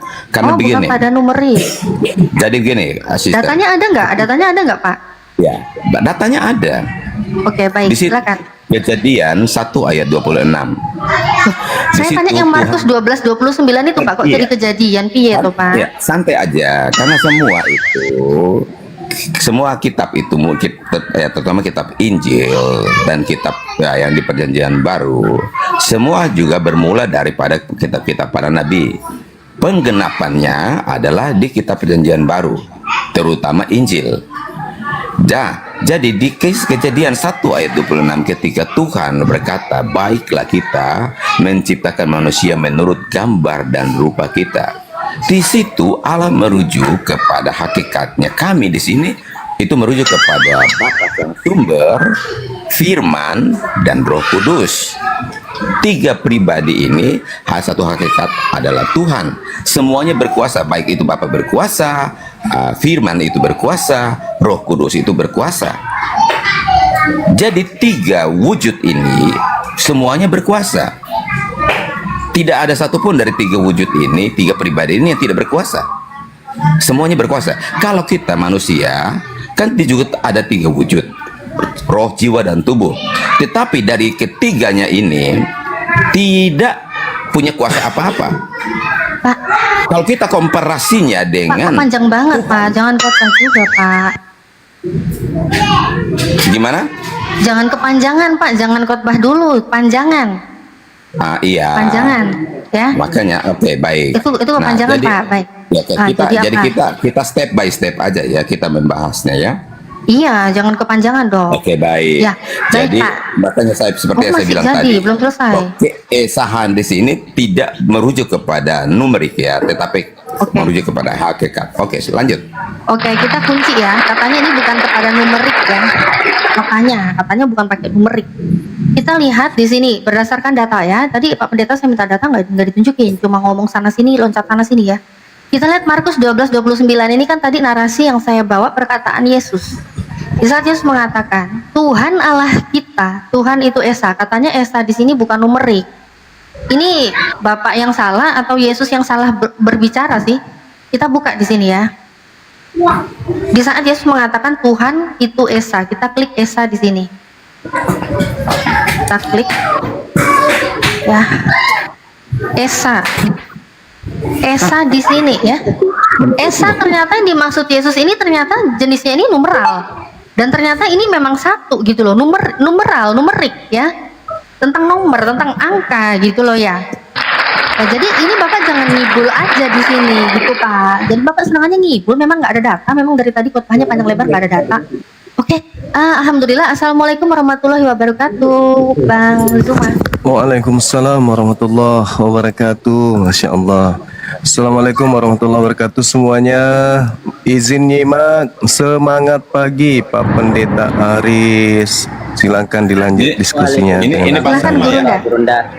Saya Bang sendiri Zuma ya? Bang. Saya Bang. Oke Bang Zuma, saya Kingdom. Kita ini sudah pertemuan yang ke-12 nih Bang. Saya akun Kingdom saya itu kebenet kemarin karena ada yang buat kacau, jadi akun saya satu itu kebenet. Ini akun kecilku. Saya Kingdom. Ini pertemuan yang ke-12 nih kita bertemu nih Abang. Jadi saya berharap bahwa ketika kita berdiskusi jangan suka mute ya. Karena kita ini sebenarnya belum kelar dengan konsep ketuhanan dari awal pertama kita diskusi, kita debat, kita belum clear tentang konsep ketuhanan. Karena Abang selalu mute saya. Sebenarnya kalau berbicara mengenai konsep ketuhanan itu sudah clear. Kami Tidak ada yang menuhankan, clear. sabar Bang, sabar. Ya, bentar, saya Kami clearkan dulu ya. menuhankan Tuhannya Yesus. Anda menyembah Kristus, Saya selalu menarasikan bahwa kan konsep begitu. ketuhanan yang benar itu yang disembah oleh Abraham, Ishak. Bukan begitu cara diskusinya. Kalau Anda ingin mulai mengatakan, pantun dan mute saya. kalau Anda ingin mengatakan konsep yang benar itu yang disembah Abraham, Ishak dan Yakub, ya kami juga mengatakan hal yang sama. Qulu amanna billah wa ma unzila ilaina wa ma unzila ila Ibrahim wa Ismail wa Ishak. Nah sekarang coba tunjukkan dalilnya di mana Abraham, Ishak, Yakub menyembah Yesus. Coba di mana dalilnya? Baik. Ayo Bang, ayo Bang. Ayo. Pertemuan pertama, kedua, ketiga, keempat. Abang tidak yang usah mengikuti curhat narasi kurasa, saya, saudaraku. saya Tidak usah menjelaskan curhat. ketuhanan itu yang disembah oleh Abraham. Tidak usah curhat. Pertemuan yang ketujuh akhirnya Abang mencontek narasi saya. Al-Quran saya menjelaskan qulu amanna billah wa ma unzila ilaina wa ma unzila ila Ibrahim wa Ismail wa Ishaka. Tolong Anda tunjukkan dalilnya di mana Ibrahim, Ismail, Ishak, Yakub menyembah Yesus Tuhan Anda itu. Silakan. Oke, baik. Jadi bukan Mohon hanya izin Dinda Ibrahim. Natali. Bentar ya. Ibrahim itu kan versinya kalian, Ibrahim. Ya, silakan versi Tapi Anda. Silakan versi Anda, Abraham atau Abram atau Ampran atau apapun itu yang menyatakan mereka menyembah Yesus Tuhan Anda itu yang keluar dari kubur. Silakan. Oke, baik. Baik Jadi, terus dari tadi. Baik. Seperti yang saya bilang berulang kali, Anda tidak paham sejarah. Saya minta dalil, saya bukan mau Anda sejarah. tidak Saya paham minta dalil sejarah. konsep. Yes. Bukan sejarah, Anda ini tidak paham konsep sejarah. ketuhanan. Apakah ketika Abraham, Saudara Ishak dan Aris, Yakub itu Saudara Aris, ada? ini Apakah bukan Yesus konsep, tidak ada? ini bukan konsep sejarah, ini konsep Tuhan. Apakah Abraham, Kami Ishak, umat dan Yakub? Islam diajarkan qulu amanna billah. Katakanlah kami beriman kepada Allah. Mulai mute. Wa ma unzila ilaina wa ma unzila ila Ibrahim wa Ismail wa Ishaq wa Yaqub wal asbat wa ma utiya Musa wa Isa. Saya minta dalil, saudara saya minta dalil. Mute saya terus.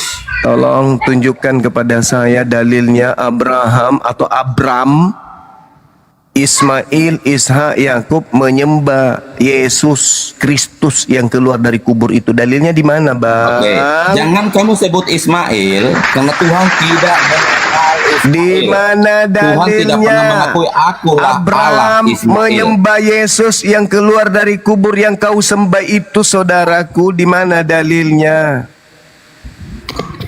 Makanya saya bilang Anda nggak paham Bukan, sejarah. makanya saya tidak berbicara sejarah. nggak paham sejarah. Anda sendiri yang membahas tentang konsep ketuhanan. Tolong Oke, tunjukkan baik. di mana Abraham. Baik, oke, baik. Makanya Oke, kamu baik. dengar, jangan suka Oke, baik. mute. Oke, baik, Jangan baik. suka Oke, mute. oke, baik. Elongormu Oke, aja yang oke, gede. baik. Oke, Nggak baik, berani buka baik. maskermu. Anda yang menghitung kemudian 12 pertemuan Berani nggak sampai kamu hari open ini cam buka masker? yang ada hanya oke, baik, oke, baik. Kamu berani nggak Oke, open cam buka baik, masker? baik. Oke, baik. Kamu baik. berani nggak Ujung-ujungnya open cam keok. buka masker? Ujung-ujungnya Open keok. cam buka masker. Ujung-ujungnya ribut Oke? dengan masker. Kita open cam, Ujung-ujungnya Anda ribut buka dengan masker, ya? masker. Saudaraku, saudara, dengarkan saya baik-baik. Ini kita Kenapa? berbicara, diam. Ini kita Anda malu berbicara dengan wajah Anda sendiri. mewakili agama kita masing-masing. Islam percaya Anda diri. malu dengan wajah kamu sendiri. Amanna billah wa ma unzila ilaina wa ma unzila ila Ibrahim wa Ismail wa Ishaq wa Yakub. Itu Quran. Quran menjelaskan bahwa Nabi Muhammad diperintahkan menyembah kepada Allah yang disembah Abraham, Ismail, Ishak, Yakub, Musa, Isa. Itu internal kami. EGP Anda mau terima atau tidak? Sekarang yang saya minta konsep ketuhanan dalam agama Anda. Allahmu saja Tolong tidak tunjukkan. pernah menunjukkan Tolong bukannya ke tunjukkan di mana Muhammad. dalilnya Abraham, Ismail, Isa, Yakub, Musa menyembah Kristus yang keluar dari kubur itu. Allahmu Tolong, aja please. takut bertemu dengan Kenapa Muhammad. kemudian Anda membahas Tuhanku yang saya Allahmu minta aja Tuhan takut bertemu Anda? dengan Muhammad. Saudara Aris, yang Kenapa saya minta Allahmu nggak konsep berani bertemu dengan bertuhan. Yang saya minta sesuai dengan data Anda, sesuai Kenapa dengan Allahmu pernyataan. nggak berani Ini bertemu Muhammad? pertemuan ke-12 loh. Mana jawabanmu? Sudah 12 kali bertemu, jawabanmu mana? Di mana dalilnya Abraham menyembah Yesus makhluk kuburan? Jawab. Anjing, kau dengar, kau jangan Kau bisa kulaporkan kau. Ada undang-undang menyebut orang dengan sebutan seperti itu bisa dilaporkan. Kau bisa kena undang-undang kau 2026. Barang siapa yang mengatakan anjing dan babi tanpa dalil kepada sesama manusia, dia bisa kena undang-undang. Mampus sudah kau itu. Kau Ya, diskusi Yesus nggak katakan bisa kau kepada menahan orang-orang diri. kafir itu Saya anjing. minta dalil. Saya minta dalil. Di mana Abraham menyembah Kristus? ada dalilnya. Anjing Nah, itu silakan. ada dalilnya. Silakan. Oke. Jadi gini cuma. Oke. Modalmu Kamu hanya mengotori teriak-teriak kumal aja orang. kayak gini. Kamu mengotori kumal orang dan kamu mencoreng wajah saudara-saudara saya Kristen. Kamu nggak layak diskusi. Kamu cocoknya itu di gereja. Kamu pikir kamu jangan penipu, kamu diskusi. Kamu nggak layak untuk diskusi. Kau mempermalukan saudara saya Kristen yang baik. Paham? Saya minta dalil sesuai dengan konsep bertuhan. Saya mengatakan qulu amanna billah wa ma unzila ilaina wa ma unzila ila Ibrahim wa Ismail wa Ishaq wa Yakub wal asbati wa ma utiya Musa wa Isa. Saya minta dalilnya di mana Abraham, orang-orang ini, nabi-nabi ini, keturunan Abraham menyembah Kristus makhluk kuburan yang keluar dari kubur itu. Silakan kau tunjukkan. Kamu kalau tidak sanggup jangan sok paten. Jangan sok hebat. Kau tidak mewakili Kristen, kau mewakili dirimu sendiri, saudara. Maka kau pantas kemudian di gereja, jangan di sini. Kau tunjukkan kepada saya dalilnya di mana mereka orang-orang mulia yang kusebutkan tadi namanya menyembah Kristus, sambahanmu itu yang datang kepada Paulus. Aku lah Yesus. Oke, baik. Ditanya jangan ribut kau. Oke, Ya? baik. Gitu aja terus. Kau sok paten kemana-mana, sok pintar kamu. Kamu kalau nggak sanggup, jangan sok paten. Ini pertemuan ke-12 Bang Syuma. Dengan kata lain, ke-12 kalinya aku bonyok samamu, Bang. Jangan kau permalukan. Kalau ilmu masih setai gigi, itu pun gigi bolong, jangan kau naik di kumal Islam. Jangan. Apalagi bodoh dan sombong. Jangan kau permalukan saudara saya Kristen. Itu banyak yang pintar, banyak yang cerdas, banyak yang baik saudara Kristen saya itu. Jangan pula kau yang tampil di depanku bikin malu aja. Bikin malu aja saudara-saudara Kristen yang lain. Ini pertemuan ke-12 Bang Sma. Sopatin kali kau. Saya tidak kenal siapa kau. Gak usah permalukan dirimu dan permalukan agama saudara saya. Gak usah. Diskusi itu relevansinya adalah akal, kitab, akal, kitab, akal, kitab. Itu loh. Saya minta dalil, artinya saya menghargai kitabmu. Saya menganggap kitabmu itu bisa menjadi referensi imanmu. Ya berikanlah dalilnya. Sebagaimana ketika berbicara mengenai konsep ketuhanan, di mana Tuhan yang kami sembah adalah Tuhan yang disembah oleh para nabi berdasarkan Al-Quran surah Al-Baqarah ayat 136. Bismillahirrahmanirrahim.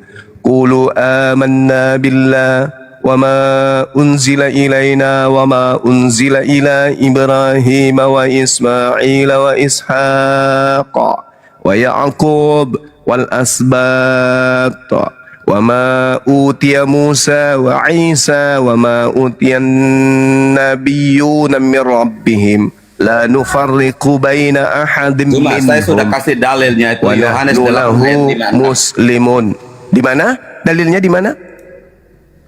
Di mana dalilnya? Coba diulang lagi, saya nggak dengar. Silakan Bang, buka mute-nya. Saya menghargai kalau Anda bawa dalil. Silakan.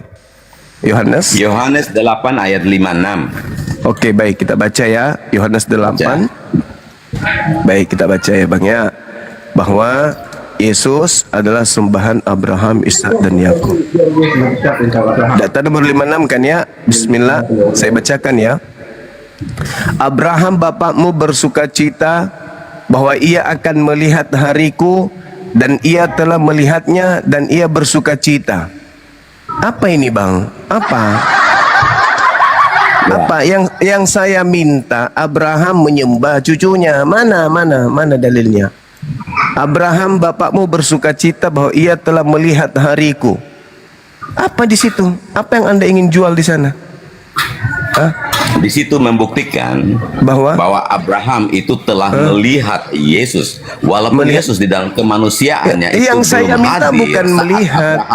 Yang saya minta bukan melihat. Abraham itu mengimani Yesus, makanya dia menyembah Yesus. Di mana dalilnya menyembah Yesus? Di zamannya para nabi itu Elohim, El Shaddai, Adonai. Di mana dalilnya Abraham menyembah Yesus? Makanya bro, kamu pelajari dulu sejarah. Di mana dalilnya Abraham menyembah Yesus? Saya minta dalil itu. Makanya saya bilang bro, tolong kita saling menghargai. Yesus itu sudah hadir saat Abraham, Ishak dan Yakub secara kemanusiaan? Saudara, kalau makanya kalau kamu tuntut di mana dalilnya Yesus, Abraham menyembah Yesus? Dengar. Kalau data seperti itu yang kau sajikan, Abraham melihat Yesus, itu ucapan Abraham, itu ucapan Yesus tentang Abraham. Lalu bagaimana dengan kata Quran? Wa iz ahazallahu mitsaqan nabiyya kan nabiyyina lama ataitu. Enggak ada hubungannya Quran dengan Yesus. Summa ja'akum rasulun musaddiqul lima ma'akum la tu'minunna bihi wa la tansurunna. Lalu bagaimana dengan ucapan Al-Quran yang mengatakan bahwa Nabi Muhammad itu sudah ada sebelum manusia diciptakan? Dan Nabi Abraham dan Muhammad sudah ada sebelum dunia diciptakan. Makanya bagi kami data seperti Yohanes 8 itu hanya tai gigi. Dibandingkan dengan Al-Quran. Lah, ini Al-Quran mengatakan. Ini Al-Quran mengatakan. Muhammad sudah ada Bismillahirrahmanirrahim. sebelum dunia diciptakan. Wa iz ahazallahu mitsakan Hebat nabiyina sekali, lama ataitukum min kitab Pantasan kata wa Abdul hikmah Somad. thumma Kalau nggak ada Muhammad, nggak ada pencipta. rasulun musaddiqun lima ma'akum latu'minunna bihi wa latansurunna qala akrartum wa akhaztum ala dhalikum isri qalu akrarna qala fashhadu wa ana ma'akum minasyahidin.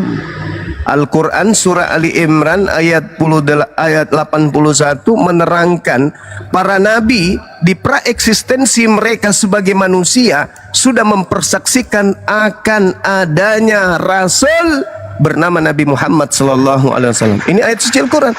Makanya kalau Anda mengatakan ya Yohanes 8:56 atau aku ada sebelum Abraham, aku tertawa, umat Islam tertawa. Karena praeksistensi para nabi mereka itu sudah pada ada. Makanya di dalam Amsal 8:22 Salomo itu ada sebelum garis di langit digariskan. Tuyul. Itu dalil. Amsal mengatakan Betul. aku ada sebelum langit digariskan. Nah, inilah yang diterangkan Al-Quran. Kalu akrarna qala fashhadu wa ana ma'akum minasyahidin. Kamu itu kaget kan dengan dalil-dalil seperti itu? Dah kaget kan? Kaget kau itu. Karena kau itu pengikut Paulus. Sedangkan Yesus mengatakan aku ada di kemuliaan Tuhanku sebelum dunia diadakan. Yohanes 17 nomor 1, nomor 2, nomor 3. Permuliakanlah aku wahai Tuhanku sebagaimana kemuliaan yang aku miliki di kehadiratmu sebelum dunia dijadikan. Lantas Anda mengatakan oh dia adalah Tuhan. Pret. Bagi agama samawi itu biasa. Itu biasa saudara Aris. Jangan lebay kali, jangan pamerkan kebodohan lah. Nggak enak itu ditonton sama orang. Silakan. Tolong kalau tidak ada dalil sudah. Sekarang saya ingin bertanya tema karena konsep ketuhanan Anda akan keteteran. Begini aja abangku. Saudara Aris, dengarkan baik-baik. Yesus yang kami muliakan berkata di dalam Matius 5:19, siapa yang meniadakan satu perintah hukum Taurat sekalipun perintah itu paling kecil dan mengajarkan kepada orang lain, maka dia akan menempati tempat terhina di dalam kerajaan langit. Pertanyaan saya, apakah Paulus menghilangkan hukum Taurat dan mengajarkan kepada orang lain? Ya atau tidak? Jawab.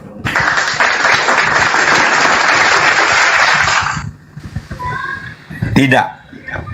Tidak. Kamu baca di Tidak. Roma, Paulus sudah menjelaskan Oke, bahwa tidak ya. hukum Taurat itu tidak dibatalkan. Oh, tidak dibatalkan. Baik.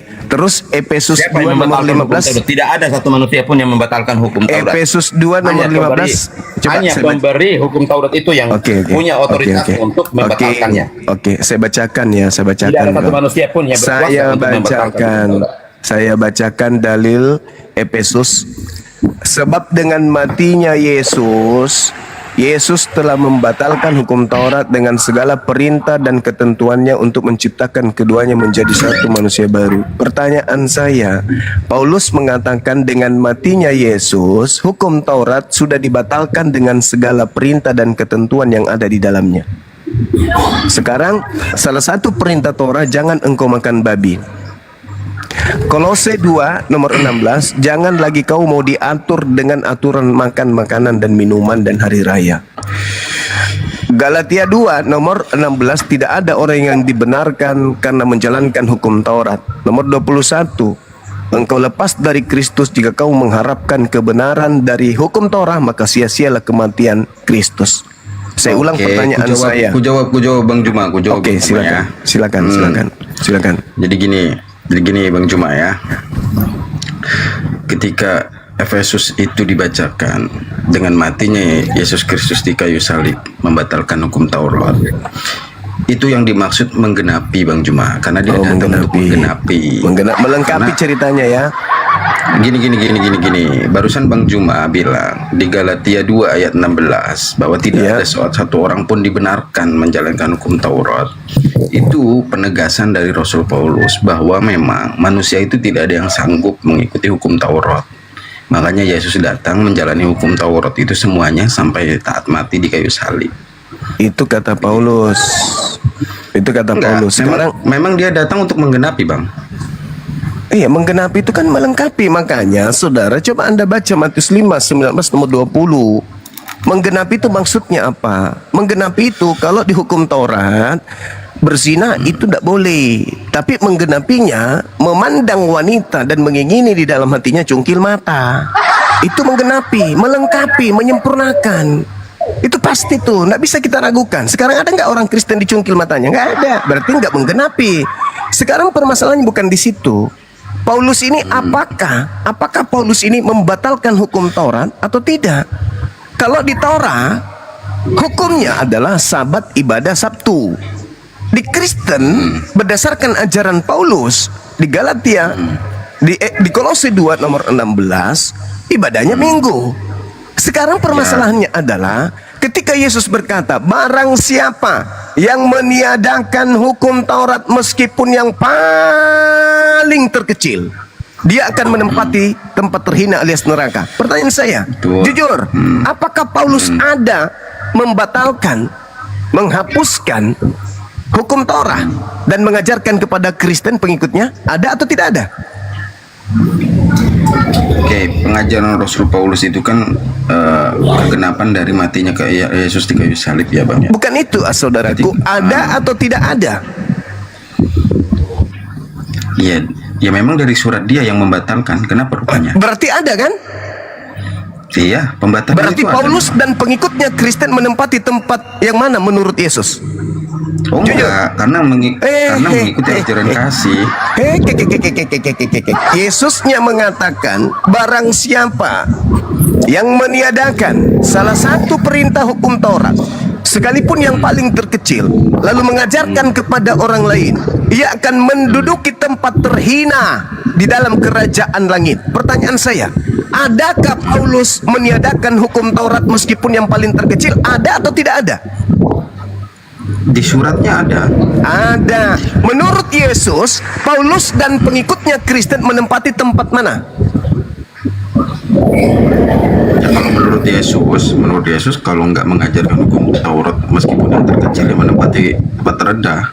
Apa itu? Terendah di dalam kerajaan langit itu apa? Surga apa neraka? Ya, neraka. Saudara Aris, persiapkan diri Anda dan keluarga Anda untuk berselancar di neraka. Demikian.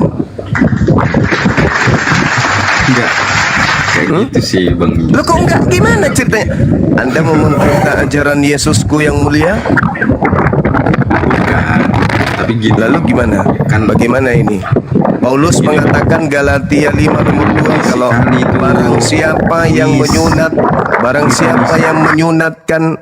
siapa yang menyunatkan nonotnya, maka Yesus Kristus tidak berguna baginya. Nah, Kejadian 17 nomor 14, barang siapa yang tidak nyunat nonotnya bunuh, karena dia telah membatalkan perjanjian kekalku. Ayo, hukum Torah, bunuh orang yang tidak bersunat. Nah, gimana dong? Gimana itu? Gimana itu? Gimana? Perintah sunat. Sebenarnya kalau saya pribadi sunat. Nah, sunat. Berarti menurut Paulus, kalau orang bersunat, Yesus Kristus tidak berguna, betul? Ya, sebenarnya kalau itu kan untuk kesehatan nggak masalahnya. Tunggu dulu. Menurut Paulus, kalau bersunat Yesus Kristus tidak berguna. Mana yang diikutin ini? Ya kalau saya untuk sehat, Bang Juma, untuk kesehatan. Begini saudaraku Aaron, masalah itu. Anda masuk di dalam kamar, kunci dari dalam, habis itu Anda teriak sekencang-kencangnya. Karena Anda serba salah. Bersunat salah, tidak bersunat salah. Poin saya bukan di situ. Poin saya edukasi. Saudara-saudara Kristen saya banyak yang membutuhkan pencerahan. Yesus yang harus kita ikutin. Apa kata kitab yang menceritakan tentang cerita Yesus? Inilah anakku yang kukasihi, kepadanya aku berkenan. Lalu dikatakan barang siapa yang percaya kepadanya dia tidak binasa melainkan memperoleh hidup yang kekal. Terus Muhammad sunatnya mana? Di sini tidak ada mengenai Nabi Muhammad. Nanti dulu. Ya, dulu. Muhammad Nabi sunatnya mana? Muhammad- Itu beda. Nabi Muhammad udah selesai. Selamatkan diri Jangan Anda Riz, dulu. Jangan Riz. Selamatkan diri Anda dulu. Jangan Riz. Nabi Muhammad bukan pengikut Paulus. Nabi Muhammad Jangan, bukan Riz. pengikut Yesus. Jangan Nabi kesana dulu, Muhammad Riz. bukan Jangan kesana pengikut dulu, Yahudi. Andalah yang mengaku pengikut Yahudi, mengikut Yesus. Anda yang harus punya tanggung jawab. Siapa yang meniadakan salah satu perintah hukum Taurat sekalipun yang paling terkecil? Saudara Aris, saya minta mulut Anda berfungsi pagi ini. Apakah Paulus meniadakan hukum Taurat meskipun yang paling terkecil? Ya atau tidak? Iya, memang di surat-suratnya iya, Bang. Nah, iya. Itu tertulis. Nah, kesimpulan kita Paulus in the gang neraka, betul? Tapi gini, Bang. Ada tapinya. Terus Petrus bilang gini, Bang. Di 2 Petrus 3 ayat 15-16 bahwa kita juga mengikuti dari surat-surat Paulus karena Paulus pun diilhami gitu loh, Bang. Ya, sekarang kedudukan Paulus dan Yesus yang mana yang kata Bapa harus diikuti? Jika engkau percaya kepada anakku Yesus, maka engkau akan memperoleh hidup yang kekal. Engkau tidak binasa, melainkan memperoleh hidup yang kekal. Yesus yang harus dipercaya. EGP dengan Paulus. Gak ada urusan, dia mau bagi-bagi tanah kapling, tanah 1 hektar, gak ada urusan dengan Paulus hari ini. Saya hanya berfokus kepada Yesus yang mulia. Yesus yang mulia mengatakan kepada kaumnya, karena itu siapa yang meniadakan salah satu perintah hukum Torah, sekalipun yang paling kecil, dan mengajarkan demikian juga kepada orang lain, maka oknum tersebut, kata Yesus, akan menduduki tempat yang paling hina di dalam kerajaan langit alias neraka. Nabi Muhammad, Betul. Nabi Muhammad apakah menghilangkan hukum Torah? Kurasa masih ikut. Alhamdulillah. Paulus apakah menghilangkan? Menghilangkan. Siapa pengikutnya? Kristen. Sekarang permasalahannya adalah, adakah saudara tega terhadap diri Anda, anak-anak Anda, keturunan Anda, cucu Anda, istri Anda yang Anda sayangi, untuk kemudian menempati neraka hanya oleh karena egosentris di dalam beragama? Ayo. Hubungan Muhammad dengan Torah. Nah, bagus, berarti nggak ada hubungannya. Alhamdulillah, nggak ada hubungannya. Sekarang yang berhubungan adalah Anda dan Paulus. Apakah Paulus dan Anda meniadakan hukum Torah? Muhammad kan orang Arab. Ya, Torah itu untuk Oke, menguji. berarti nggak ada Apa hubungannya hubungannya? dengan Torah. Oke, berarti nggak ada hubungannya Apa dengan Torah. urusannya? Nggak ada urusannya. Sekarang permasalahannya ada di Anda dan Paulus. Nggak usah dibahas. Ya udah, nggak usah dibahas. Sekarang Paulus dan Anda apakah meniadakan hukum Torah? Tidak ada yang meniadakan hukum Taurat. Anda ibadah Sabtu apa Minggu? Karena Yesus sudah menggenapi semuanya. Karena saudara, kalau Anda mengatakan penggenapan, nih saya bacakan kepada saudara, kalau yang disebut penggenapan, nih saya bacakan, tak ajarkan sekaligus edukasi buat saudara pribadi. Nah, Nih, Yesus mengajarkan menyembah Bapa dalam roh dan kebenaran, tidak berkiblat kepada waktu dan tempat. Dengarkan. Kalau Anda mengatakan Kamu bahwa yang Anda- dengarkan. Kalau Aris, kamu beribadah hari Jumat atas perintah siapa? Aris, ini pertanyaannya itu bukan itu. Pertanyaannya itu siapa yang meniadakan? Kenapa kau mutar-mutar? Memang ditiadakan itu di surat itu. Memang siapa yang meniadakan hukum Taurat? Nggak ada. Di suratnya ada tertulis Efesus itu. Ngaco kau ini. bahkan Paulus Kenapa menganggap jadi kau hukum longor? Taurat itu tinja, tai. Paulus Emang itu ada menganggapnya tertulis. Jangan kau kemana-mana lagi. Memang itu tertulis, Aris. Memang itu tertulis. Ya, siapa yang meniadakan hukum Taurat? Ya Paulus. Ya kita memang hidup tidak di hukum Taurat lagi, Aris. Gimana sih Aris ini? Iya, benar. betul. Tapi dia betul bilang lagi. bahwa Udah. Paulus meniadakan hukum Taurat. Ya memang tertulis di Efesusnya begitu. Makanya kita menggunakan Gimana? ajaran kasih. Iya. Bukan hukum Taurat lagi. Ini gimana Aris ini? Kau baca nggak sebenarnya? Jadi pertanyaannya memang itu. Kau kenapa jadi ngerusuin ke sana-sana larinya? Ini pendeta sama pendeta kok tidak sepakat. Ini gimana ceritanya ini? Hukum Taurat itu kan tidak dia bukan ditiadakan pendeta. oleh manusia, tetapi kan digenapi oleh Yesus. Lah, penggenapan Makanya hukum Torahnya Taurat oleh itu Yesus sudah tidak berlaku lagi dan digantikan dengan hukum Saudara Aris, kasih. Saudara Aris, penggenapan yang dilakukan oleh Yesus adalah, aku berkata kepadamu, jika hidup keberagamaanmu tidak lebih benar daripada hidup keberagaman ahli Torah dan orang Farisi, sesungguhnya kamu tidak akan masuk ke dalam kerajaan surga. Ini penggenapannya. Kamu telah mendengarkan firman Tuhan kepada nenek moyang kita, jangan membunuh. Siapa yang membunuh harus dihukum. Tetapi aku berkata kepadamu, ini penggenapannya. Setiap orang yang marah terhadap saudaranya harus dihukum. Ayo. Ini penggenapannya. Apakah orang Kristen ketika marah sudah dihukum? Enggak. Siapa yang berkata kepada saudaranya kafir, Anda tadi mengatakan kepada saya anjing, harus dihadapkan ke mahkamah agama. Dan siapa yang berkata jahil, harus diserahkan ke dalam neraka yang menyala-nyala. Ayo, ini penggenapannya. Yang Anda maksud penggenapan Yesus itu apa? Berleha-leha boleh makan seluruhnya, berleha-leha boleh minum semuanya. Itu yang Anda maksud? Hah? Tidak. Yang dimaksud Yesus penggenapan adalah agama yang lebih benar, agama yang lebih sempurna daripada ahli Torah dan juga orang Farisi. Itulah penggenapan ajaran Yesus. Engkau mendengar? Gini Bang Juma, izin Bang. Silakan. Gini ya. Silakan. Di situ nggak tertulis membolehkan semua dimakan atau diminum. Bagus. Tapi yang jelas begini Bang Juma. Jelas begini ya. Yang jelas pengganti dari hukum Taurat dengan ajaran kasih yang dimaksudkan itu kita hidup seperti Kristus hidup, gitu loh Bang Juma, dengan itu kan mengajarkan kasih ke sesama, gitu loh. Sekarang begini saudaraku, oke, izinkan saya berbicara, dengarkan saya baik-baik. Kita harus hidup sesuai dengan Kristus hidup. Kristus hidup itu tunduk nggak kepada hukum Taurat, tunduk nggak kepada perintah-perintah Tuhan Yesus yang saya maksud. Yohanes 14:30. Kalau dia 31. selama dia hidup pengajaran, dia tunduk kepada hukum Torah. Tunduk. Tertulis Iblis tunduk nggak kepada hukum Torah? Iblis ngapain harus tunduk? Nah, sekarang ada nggak iblis yang bergelar Kristus menurut Yesus? Waspadalah kepada penyesat iblis yang bergelar Kristus. Oke, Anda hidup seperti Kristus hidup. Kristus mana yang hidup tanpa tunduk kepada hukum Tuhan? Kristus Yesus atau Kristus setan? Kristus itu hanya ada pada Diam dulu saudara. Gelar itu hanya ada pada Yesus. Anda keliru, Anda harus belajar lagi. Kristus mana, sahabat saudara Aris? Kristus mana yang tidak tunduk kepada Tuhan? Kristus Yesus atau Kristus jahat? Tidak tunduk pada Tuhan, ya Kristus jahat lah. Nah, sekarang Kristen tunduk kepada Kristus yang mana? Kita harus hidup Kristus sebagaimana Yesus. Kristus hidup. Kristen hidup tanpa aturan dari Tuhan. Iblis hidup tanpa aturan dari Tuhan. Sedangkan iblis juga bergelar Kristus. Ayo, Anda ikut yang mana? Gini. Ya, gimana Cuma ya? Gimana?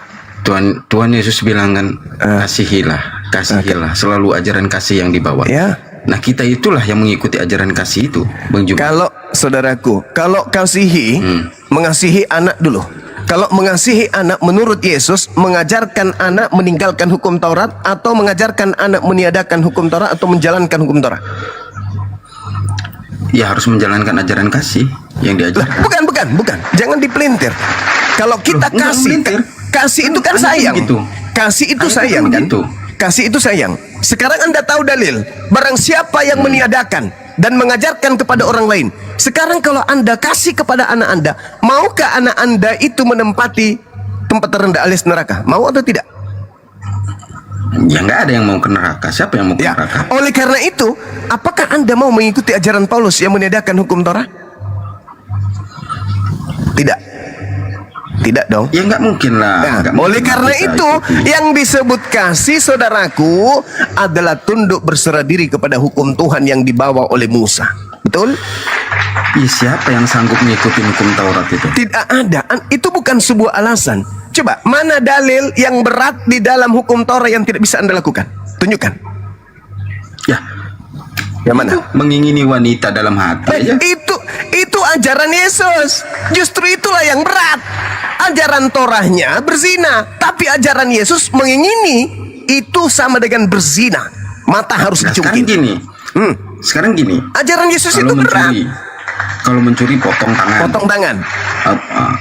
Atau kalau membunuh dirajam, dibunuh, zina dirajam segala macam. Siapa yang sanggup begitu? Nah, justru itulah ajaran Yesus. Itu ajaran Yesusnya. Makanya dengan ajaran kasih itulah kita dilarang berzina, menginginkan keinginan orang lain. Berarti saudaraku mengatakan kasih. Berarti ajaran kasih yang Anda maksud di sini adalah ajaran yang meninggalkan ajaran berat yang Yesus ajarkan. Oh bukan. Yesus mengajarkan. Tunggu. Yesus mengajarkan melihat perempuan mata dicungkil atau mata dikasih lensa? Cungkil. Anda lakukan? Enggak dong. Nah, enggak. Berarti Anda meninggalkan? Ya enggak juga. Lah, kenapa mata Anda enggak dicungkil? Ya aku nggak pernah menginginkan punya orang lain. Impoten berarti. Impoten berarti ada gangguan. Saudaraku. Waalaikumsalam warahmatullahi wabarakatuh. Saudaraku, Yesusnya yang mengajarkan itu. Kamu mendengarkan jangan berzina, tetapi setelahku. Ini Yesus yang berkata, barang siapa yang memandang wanita dan mengingini di dalam hatinya, matanya dicungkil nggak? Dicungkil. Itu ajaran Yesus nggak? Ajaran Yesus itu penggenapan nggak? Penggenapan. Kristen lakukan tidak? Tidak. Kristen mengikuti ajaran Paulus, Kolose 2 nomor 16 dan seterusnya. Jangan lagi kau mau diatur. Galatia 5 nomor 1, kita Kristus Yesus telah membebaskan kita. Ini sama seperti Adam berbicara kepada Hawa. Hawa, ya paman, ular itu telah membebaskan kita dari aturan jangan makan buah ilmu pengetahuan. Lalu apa yang harus kita lakukan sekarang, paman? Makan yuk, makan. Ini sama. Ketika iblis datang kepada Adam mengajarkan kepada istrinya untuk diseru istrinya. Apa katanya?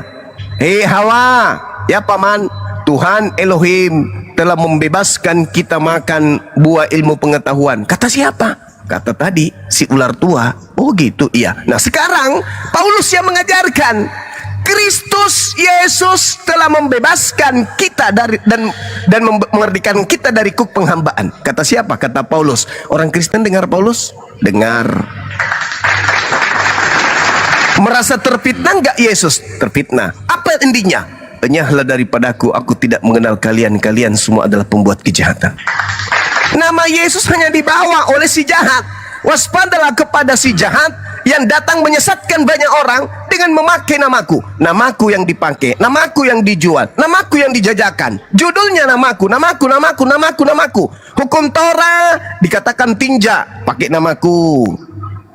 Taurat itu sudah dibatalkan, pakai namaku. Dosa ditebus, pakai namaku. Ada mewariskan dosa, pakai namaku. Semua namaku. Namaku semua dipakai. Oleh siapa? Oleh orang banyak ini. Sementara Yesus mengatakan, barang siapa yang meniadakan setitik pun meskipun yang paling terkecil, tempatnya di mana? Neraka. Paulus ada meniadakan nggak? Ada. Udah selesai. Close kasus. Sekarang tinggal merenungkan, bukan saatnya membantah. Membantah kita lari ke kanak-kanakan nanti. Anda mengatakan Paulus membatalkan, habis itu Anda membela Paulus. Ini kekanak-kanakan. Yesusnya dengan terang mengatakan, barang siapa yang meniadakan hukum Torah meskipun yang paling terkecil, maka dia akan menempati tempat terhina dalam kerajaan langit. Dan endingnya, dan barang siapa yang melakukan sebaliknya, yaitu mengajarkan segala perintah-perintah hukum Torah, maka dia akan menduduki tempat tertinggi di dalam kerajaan langit. Subhanallah. Lalu Paulus menjadi tolak ukurnya. Kenapa? Karena ini kita melihat satu mata rantai yang harus tidak terpisah. Apa itu Torah? Kata Yesusnya, dia membawa Torah. Siapa yang meniadakan lalu mengajarkan, meskipun yang paling terkecil, tempatnya neraka. Akan tetapi sebaliknya, siapa yang tidak meniadakan tetapi memerintahkan, melakukan dan mengajarkan segala perintah yang ada dalamnya, tempatnya adalah surga. Paulus, kita uji coba. Hai saudaraku Paulus, Adakah engkau mengajarkan pengikutmu Kristen untuk taat kepada hukum Torah? Enggak, Bang Suma, Taurat itu sampah. Taurat itu tinja. Dulu kuanggap itu hidup. Apa yang kuanggap dulu adalah kebenaran, sekarang kuanggap tai dengan adanya Kristus. Nah sekarang jangan kita jadi anak-anak nih. Iya, di dalam surah-surahnya memang membatalkan. Habis itu Anda bela.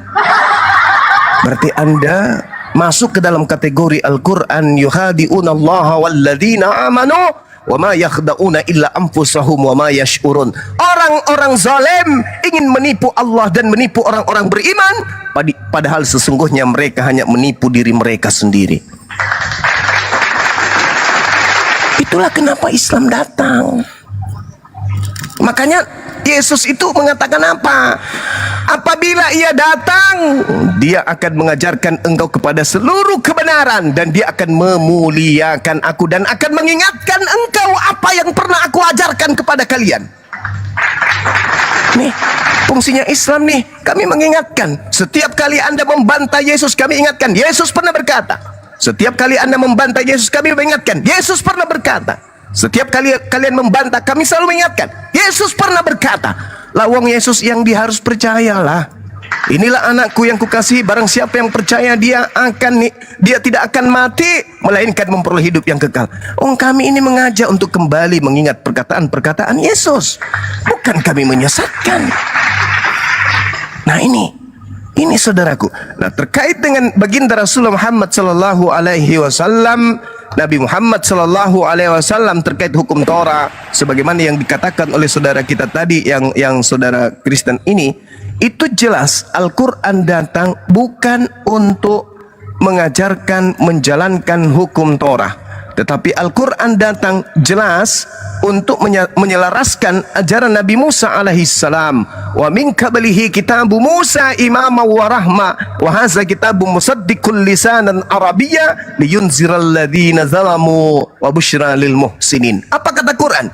Wahai Nabiku Muhammad, sebelum Al-Quran ini telah ada sebuah kitab kepada Musa sebagai imam, sebagai anutan, sebagai petunjuk dan juga rahmat.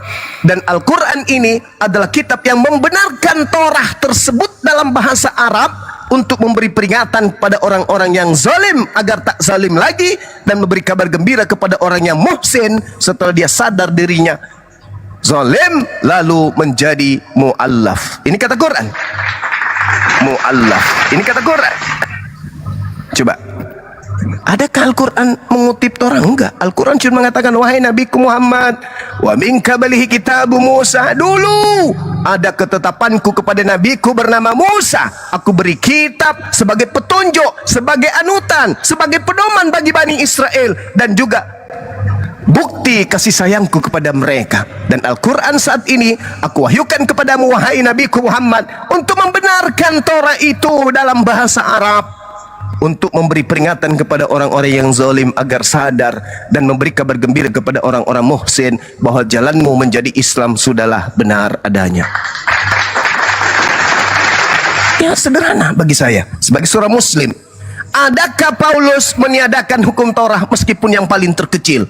Kata saudara kalau mau jujur, bang, jangankan yang paling terkecil, hukum Torah seluruhnya dirubuhkan oleh Paulus. Ya sudah, innalillahi wa inna ilaihi raji'un.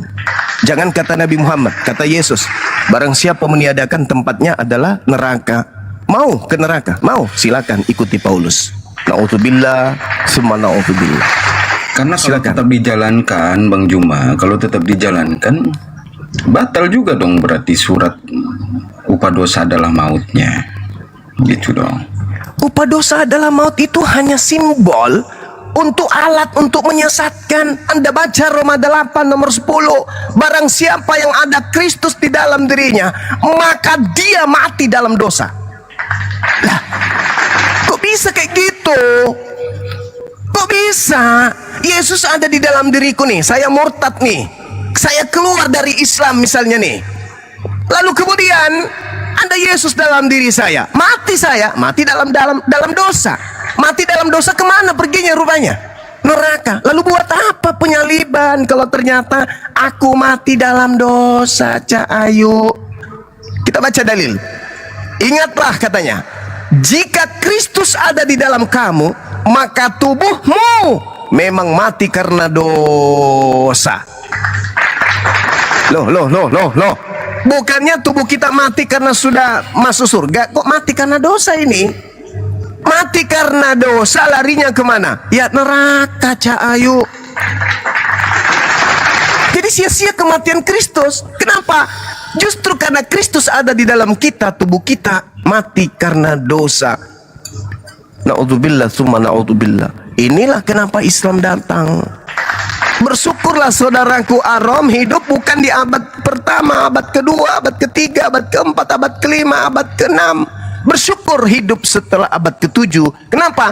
Di situ ada sirat, di situ ada hudan, jembatan menuju kepada keselamatan dan petunjuk menuju kepada keselamatan. Apa itu? Dinul Islam. Ayo, mau sampai kapan Anda bingung? Detik demi detik, ketukan-ketukan malaikat maut sudah terdengar. Masih bingung hanya karena ekonomi, hanya karena urusan perut. Mau sampai kapan? Sampai kapan? Banyak orang meninggal hanya gara-gara kena penyakit panu, menyeberang beli kalpanax, nabrak mobil truk. Bang Juma. Ya. Seharusnya ya Bang Juma ya. Seharusnya. Ini di kepala saya aja ya, di kepala saya. Seharusnya. Karena tertulis di surat Al-Imran bahwa Islam itu agama yang diridhoi oleh Allah. Itu ayat itu turun pada zaman waktu itu. Umat yang sekarang seharusnya memeluk Islam semua, Bang Juma. Harusnya. Allah memberikan agama-agama lain agar orang itu tersesat. Itu salah juga Bang Juma. Enggak salah. Berarti ada kesalahan itu Bang Juma. Enggak ada salahnya, saudara. Firman Tuhan itu kan, firman Tuhan itu kan ketetapan atau perintah ya. Perintah harusnya karena Nabi Muhammad bilang kemungkinan di kota Mekah Jazirah Arab ini akan memeluk Islam semua. Kenapa nggak dia bilang semua dunia ini memeluk Islam semua? Gitu loh. Berarti ada yang salah di situ Bang Juma. Baik. Yang pertama, saudaraku, yang pertama, Nabi Muhammad ketika diutus oleh Allah, apa kata beliau? Ya ayyuhan nas. Udah disuruh kita kan? Wahai seluruh manusia, inni rasulullahi ilaikum jami'a.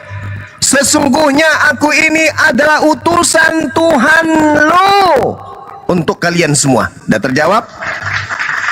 Yesus ada nggak menyuruh seperti itu? Wahai seluruh manusia. Nggak ada. Musa ada nggak? Nggak ada.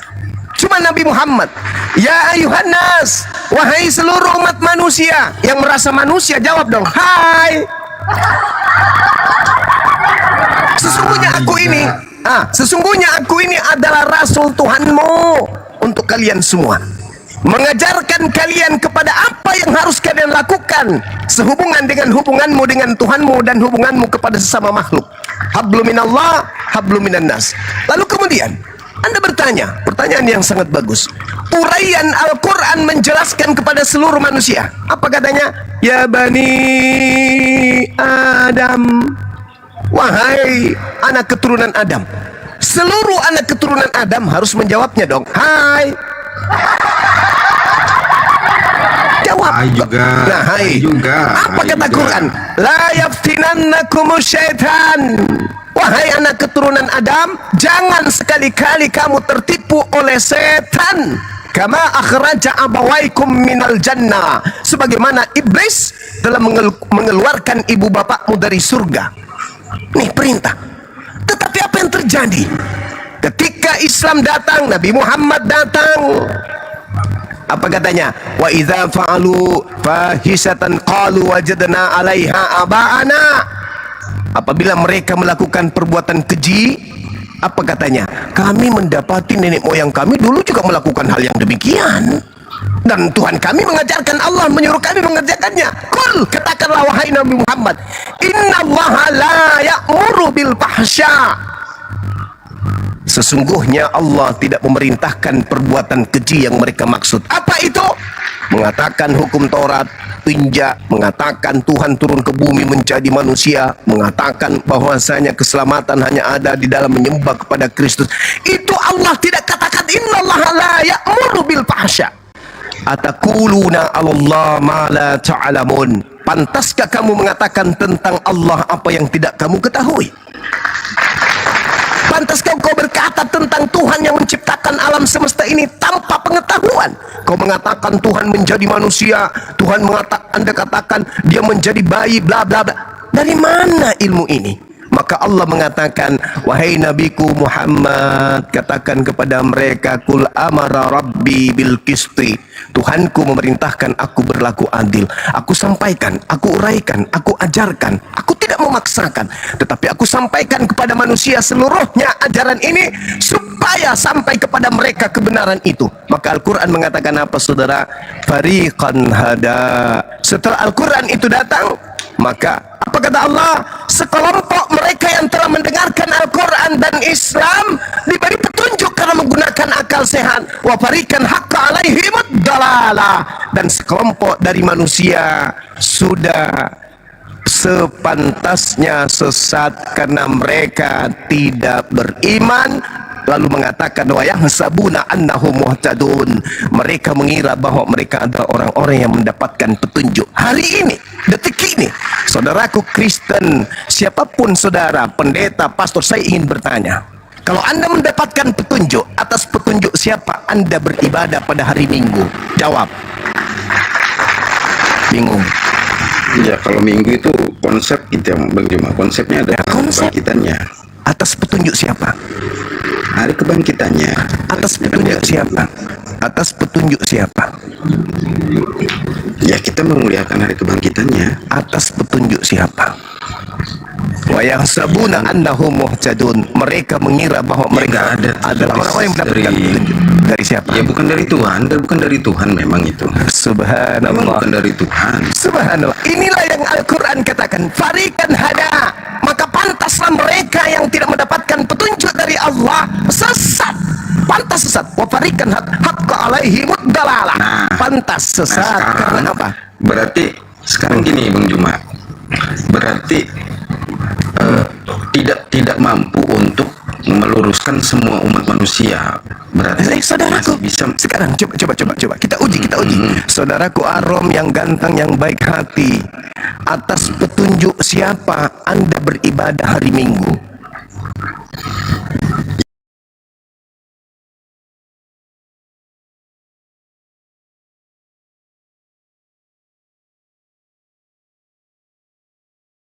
Siapa yang belum mau berislam? Sedangkan Al-Quran mengatakan dengan jelas, wa fariqan haqqa alaihimud dalalah. Sepantasnya sebagian dari anak keturunan Adam itu memang sesat. Kenapa? Mereka datang padanya petunjuk tapi menolak petunjuk itu. Pantas nggak kemudian ketika Anda mengatakan tak ada yang memberikan petunjuk itu, tetapi Anda mengikutinya? Pantas nggak? Pantas nggak Anda dikatakan sesat ketika ada petunjuk nih?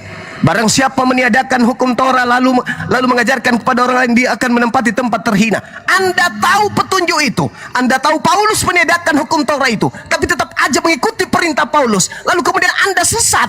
Maka apakah Tuhan yang salah? Apakah Islam yang salah? Bukankah itu adalah zalim? Anda sudah tahu, tetapi Anda masih tetap melakukan. Anda sudah ngerti, tetapi Anda tidak saja kemudian bukan saja mengikuti, tetapi Anda mengajar orang lain juga untuk mengikuti. Bukankah ini bukan kesalahan kami lagi sebagai seorang muslim? Innahum muttakhadzus syayatin auliya min dunillah. Adakah ungkapan uraian yang sama di dalam Bible seperti Al-Quran ini? Innahum muttakhadzus syayatin auliya. Adakah ungkapan itu? Ada. Apa kata Yesus? Waspadalah agar kalian jangan disesatkan, sebab akan datang banyak penyesat memakai namaku. innahum ittakhadzus syayatin auliya. Al-Quran datang untuk membersihkan Yesus dari orang-orang kafir. Al-Quran mengatakan sesungguhnya mereka menjadikan iblis sebagai pelindung selain daripada Allah. Perintah siapa kemudian kalian berbondong-bondong hari Minggu menyembah kepada Kristus? Elohim tidak, Yesus tidak. Lalu siapa? Al-Quran mengatakan innahum ittakhadzus syaitan auliya. Setan yang menjadi pemimpin, menjadi petunjuk bagi mereka. Yesus mengatakan waspadalah kepada penyesat yang memakai namaku. Yesus mengatakan itu. Adakah bisa iblis mengaku Yesus? Ada. Subhanallah. Subhanallah. Jadi karena bi itu ayyi ala'i perbuatan- rabbikuma tukazziban. Nikmat Tuhan mana lagi yang akan saudara dustakan setelah Islam itu datang kepada saudara dengan gamblang? Islam tidak menghujat Yesus, Islam memuliakan beliau. Ada satu kebanggaan. Inni Abdullah ataniyal kitab wa ja'alani nabiyyan. Ketika kemudian dikatakan dia lahir di kandang binatang, ingin dibunuh dan seterusnya, lalu dikatakan mati terkutuk dengan jalan kutus, sebab ada tertulis terkutuklah orang yang digantung di tiang salib.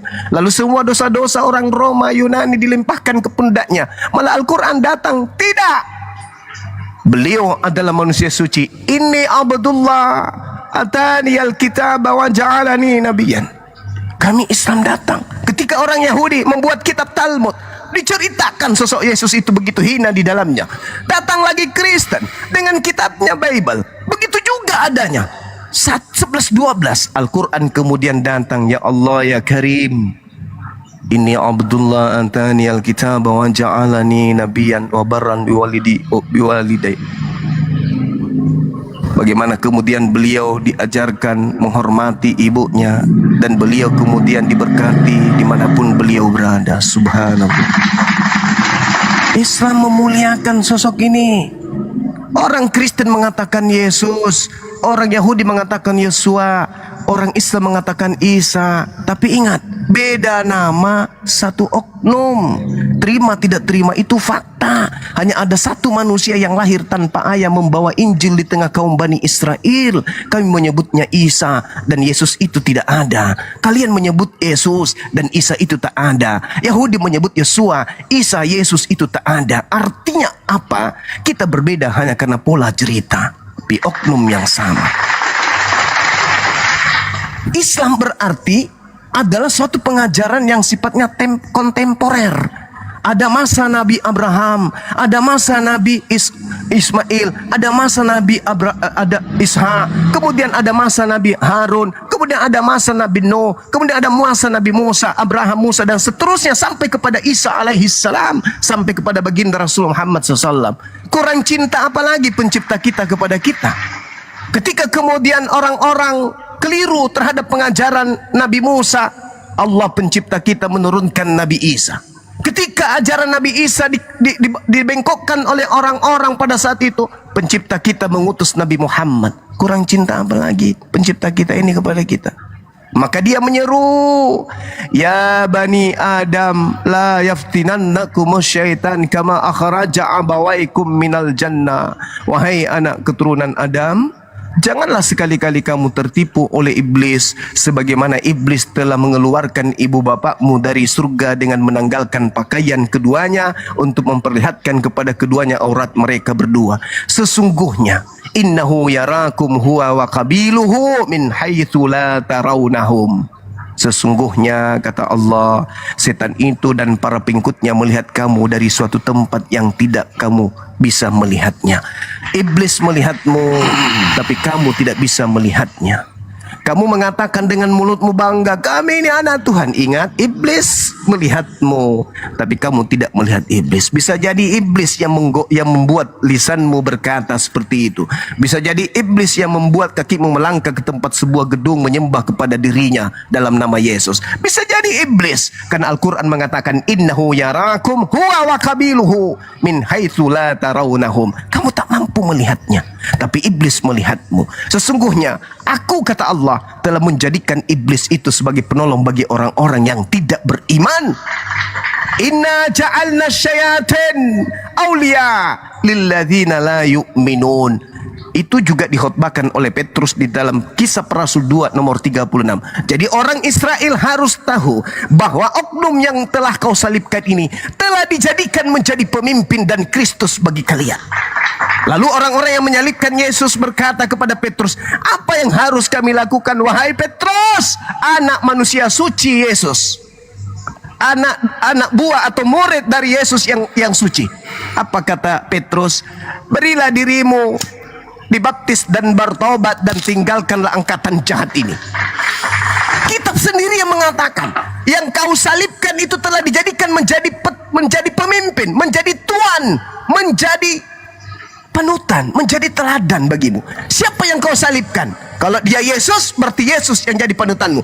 Akan tetapi kalau ternyata itu bukan Yesus, tetapi manusia, murid Yesus, yang Yesus katakan dalam Yohanes 6 nomor 70, bukankah aku yang memilih, engkau yang 12, tetapi satu di antaramu adalah iblis. Jikalau yang disalib ini adalah salah satu di antara ke-12 muridnya, yaitu iblis, maka yang menjadi panutanmu, kata Petrus, adalah iblis. Orang Israel seluruhnya harus tahu bahwa Kristus yang kau salibkan itu telah dijadikan oleh Allah menjadi Tuhan lo dan menjadi Kristus bagi lo. Inna ja'alna syayatin awliya lilladzina la yu'minun. Aku Tuhan karena mereka membangkang, maka aku jadikan iblis sebagai penolong bagi mereka. Kadake mo nasa ading kadake mo nasa ading aron. Itu saudara. Jadi di Islam ini, Anda masuk Islam apa yang kurang? Berbicara mengenai sosok yang datang kepada kaumnya Bani Israel, kami menyebutnya Nabi Isa alaihissalam. Sejak dia dikandung, ibunya tak pernah bertunangan, ibunya tak pernah tersentuh oleh percintaan. Ibunya adalah wanita suci. Sedangkan kalau kita melihat dalam Matius 1, 18 dan seterusnya, apa yang terurai di sana? Yusuf hampir-hampir saja menceraikan tunangannya bernama Maria. Wow. Apakah dia wanita suci kok dia bertunangan dan mau diceraikan? Al-Quran mengatakan beliau adalah wanita suci yang tak terjamah sedikit pun. Melahirkan seorang makhluk yang suci, terkemuka di dunia dan di akhirat. Adakah dalam Al-Quran menceritakan makhluk ini pernah dikutuki, menanggung dosa-dosa para kampret? Enak kali.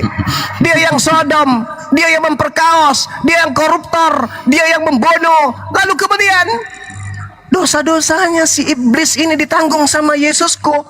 Kurang ajar. Kau yang Sodom, kau yang bunuh ibumu sendiri, kau yang memperkaos anak kandungmu sendiri, Yesus kau yang menanggung. Ku tampar juga kau lama-lama. Tidak ada itu. Itu semua ditanggung oleh iblis. Iblis yang menanggung dosa-dosa. Kenapa? Karena yang terkutuk itu adalah iblis. Kristus telah menebus kita dari kutuk. Kutuk yang menanggung kutuk itu siapa rupanya? Para nabi, para utusan Tuhan, atau iblis? Iblis, kawan, iblis. Yang menanggung kutuk itu iblis.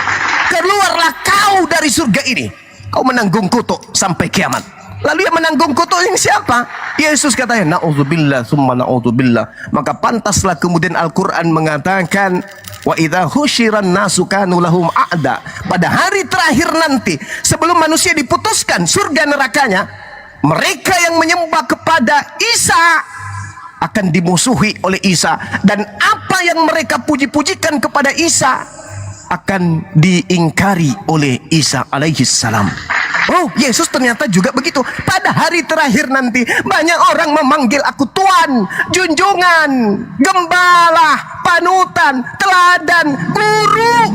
Bukankah kami telah bernubuat mengusir setan, bermujizat? Tolong please bantu kami Yesus. Pada saat tak ada lagi pertolongan, hanya ada syafaat. Apa kata si Yesus? Maaf saudara, aku tidak mengenal kalian. Kalian semua adalah pembuat kejahatan. Enyahlah daripadaku. Lalu mau kemana? Elohim angkat tangan, tidak mungkin membantu orang ini. Nabi Muhammad gak mungkin, Nabi Musa gak mungkin. Lalu siapa yang akan menjadi penolongnya? Iblis. Inna ja'alna syayatin awliya. Aku tidak punya tempat lain wahai bro. Aku punya tempat cuma neraka. Hanya neraka tempatku kembali. Yuk ikut sama aku. Ikut. Pinggahlah daripadaku. Mau kepada Musa. Musa mengatakan apa? Ente leheng ente. Aku tidak mengenal ente. Mau kemana Kristen ini? Ke pendeta. Pendeta pun sibuk. Pendeta pun teriak, aku dulu bernubuat mengusir setan pakai namamu Yesus. Yesus mengatakan, no time for love for you. I boring to you. Oi brother pendeta, master, pastor. Itu kata Yesus. Ini mau kemana coba? Mau kemana? Satu-satunya. Makanya dikatakan Al-Quran datang sebagai petunjuk kepada orang yang zalim, dan juga petunjuk kepada orang-orang yang beriman, orang-orang yang ihsan. Itu kata Quran. Maka kalau hari ini saudara mendengarkan pernyataan Yesus, wa min qablihi kitabu Musa, maka Anda akan mendengarkan bahwa kitabnya Nabi Musa di dalam Al-Quran datang diberitakan dalam pola Quran sebagai petunjuk bagi orang-orang yang sekaligus sebagai kabar gembira bagi orang-orang yang ikhlas melepaskan keyakinannya yang irrasional menuju kepada keyakinan yang rasional. Ayo, nanti suatu hari saudaraku Arom di surga, jikalau engkau menyatakan diri lo Yesus adalah Rasul utusan pencipta langit dan bumi, dan pencipta langit dan bumi itu tidak pernah nuzul menjadi makhluk, ente akan duduk bersama dengan saya di atas permadani merah. Kita duduk kemudian tersenyum, tertawa bersama rangkulan di sana. Bang Zuma. Oh iya. iya. Yesus manusianya utusan. Ya, utusan. Tapi ada tapinya. Ada tapinya. Nah, ini semalam yang membuat saudara saya yang saya kasih seorang Kristiani meminta, saya minta, mana dalilnya Yesus itu dua natur dari Yesus? Dibantai Yesus kalau dia itu punya dua natur. Mana dalil Yesus mengatakan dia satu natur saja? Yohanes 8:42. Aku kadang sedih membaca dalil itu. Aku memang keluar dari Tuhan. Aku datang dari Tuhan, kata Yesus. Tetapi aku datang bukan atas kehendakku sendiri.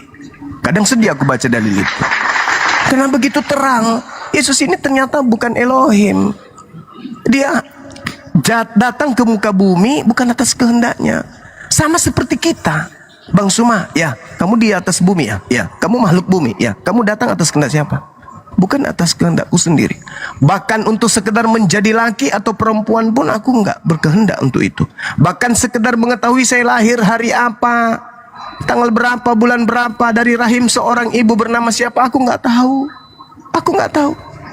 Maka Yesus mengatakan, aku memang keluar dari Bapa. Aku datang dari Bapa, tapi aku datang bukan atas kehendakku sendiri loh. Aku ada dengan sendirinya. Innama amruhu idza arada syai'an ayyakula lahu kun fayakun. Mazmur 33 nomor 9. Tuhan hanya memberi perintah maka semuanya datang.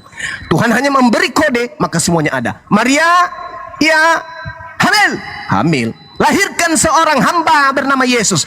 Lahir. Itu yang terjadi. Innama amruhu idza arada syai'an ayyakula lahu kun fayakun. Makanya dikatakan firman itu telah menjadi daging. Instruksi Sang Yang Maha berfirman itu telah terbukti menjadi manusia. Apa firmannya? Apa instruksinya? Hei Gabriel, kadia sini. Kau turun ke bumi pada bulan ke-6, sampaikan kepada seorang wanita bernama Maria, aku Tuhannya, hendak dia hamil dan melahirkan hambaku, dan dia menamai Yesus. Datang Gabriel. Tok tok tok tok tok tok. Mbak Maria, ya masuk. Siapa? Saya Gabriel. Ada apa lo datang sini? Tuhanmu memberikan informasi kabar gembira. Apa itu? Apa itu? Kamu akan hamil. Hah? Aku nggak pernah disentuh laki-laki.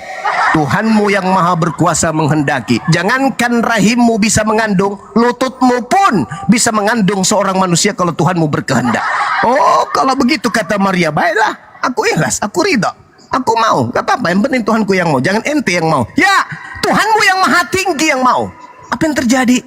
Hamil. Selesai.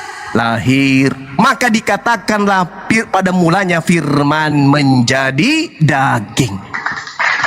Makanya dikatakan dalam Al-Quran, kalimatuhu, Ruhullah, ruh dari Allah, kalimat dari Allah. Betul itu. Maria tidak hamil oleh karena keinginan seorang laki-laki. Maria hamil karena firman dari Allah. Dan Maria hamil bukan karena benih dari seorang laki-laki, tetapi Maria hamil oleh karena keinginan Allah. Lantas Allah meniupkan kemudian ruh kepada rahimnya. Lahirlah Yesus yang mulia. Kenapa ini menjadi Tuhan?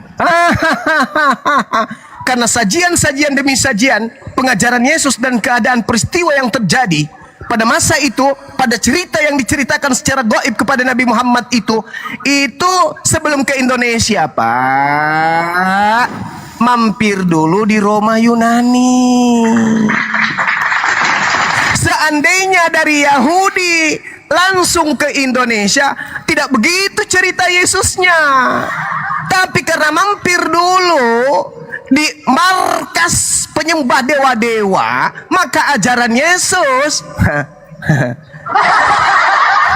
mengalami distorsi, mengalami sinkretisme, mengalami pencampuran dengan ajaran Roma Yunani. Baru setelah produk itu selesai, dikirim ke Belanda. Setelah sampai di Belanda, Belanda membawanya ke Nusantara. Andai saja Yesus punya murid langsung ke Indonesia, kita orang Indonesia menjadi Yudaism, bukan menjadi Kristen. Tapi karena produk ini dibawa Paulus ke Roma Yunani, di sana dipretelin, dipangkas, tak, ditambahi, tak, ditempel, tak, di subsidi silang. Ini yang kurang, ini yang harus ditambah, ini yang harus dikurangi. Maka lahirlah agama sinkretisme, politeisme.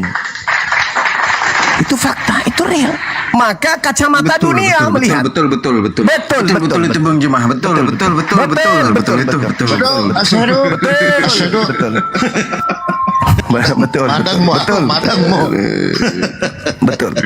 tangan. Give up. Haleluya. Ajaran Isa tidak mampir ke Roma Yunani, lantas masuk ke abad ke-7 kepada Nabi Muhammad. Masih murni. Nabi Isa lahir, Yesus lahir, suci. Kemudian dia bermukjizat, dia utusan Tuhan, dia Rasulullah. Wa iz qala Isa bin Maryam ya bani Israel inni Rasulullah ilaikum. Masih murni.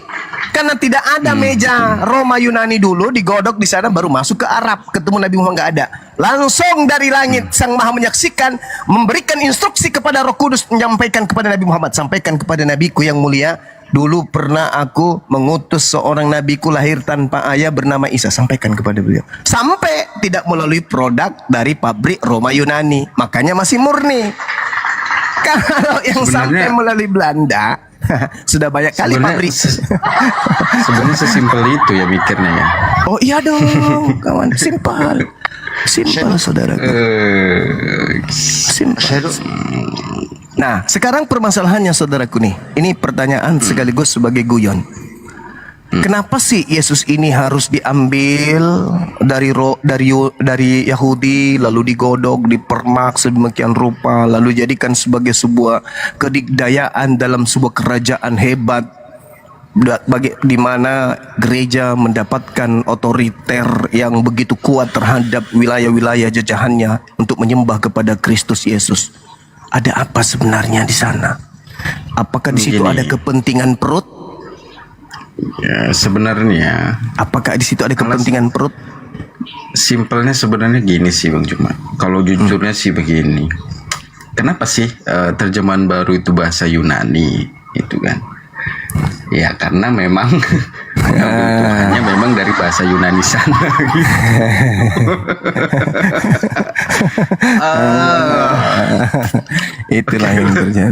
Itulah yang terjadi abangku, saudaraku, sahabat.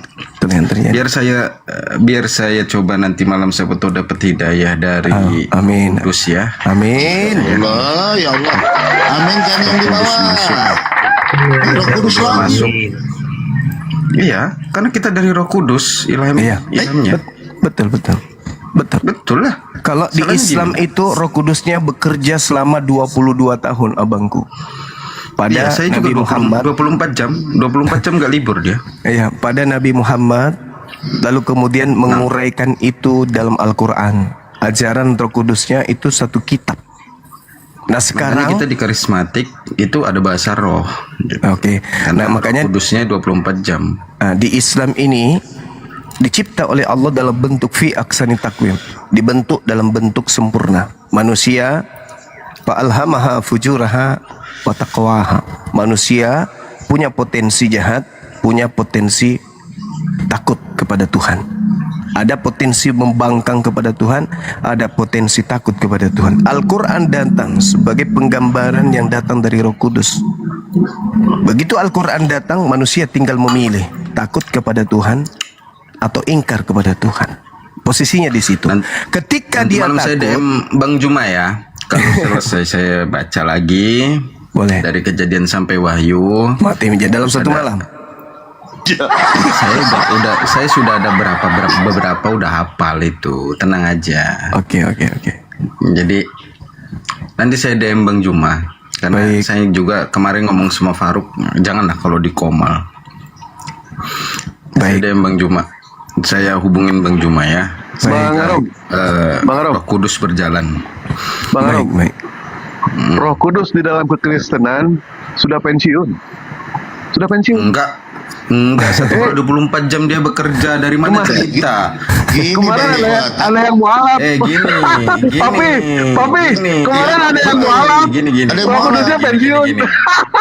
Takutnya gini, Bang Dewa, sabar Ini Bang. saya jelasin Takutnya yang gini, masuk Roh saya Kudusnya gini. oneness lagi. Enggak, Itu yang gini. takutnya.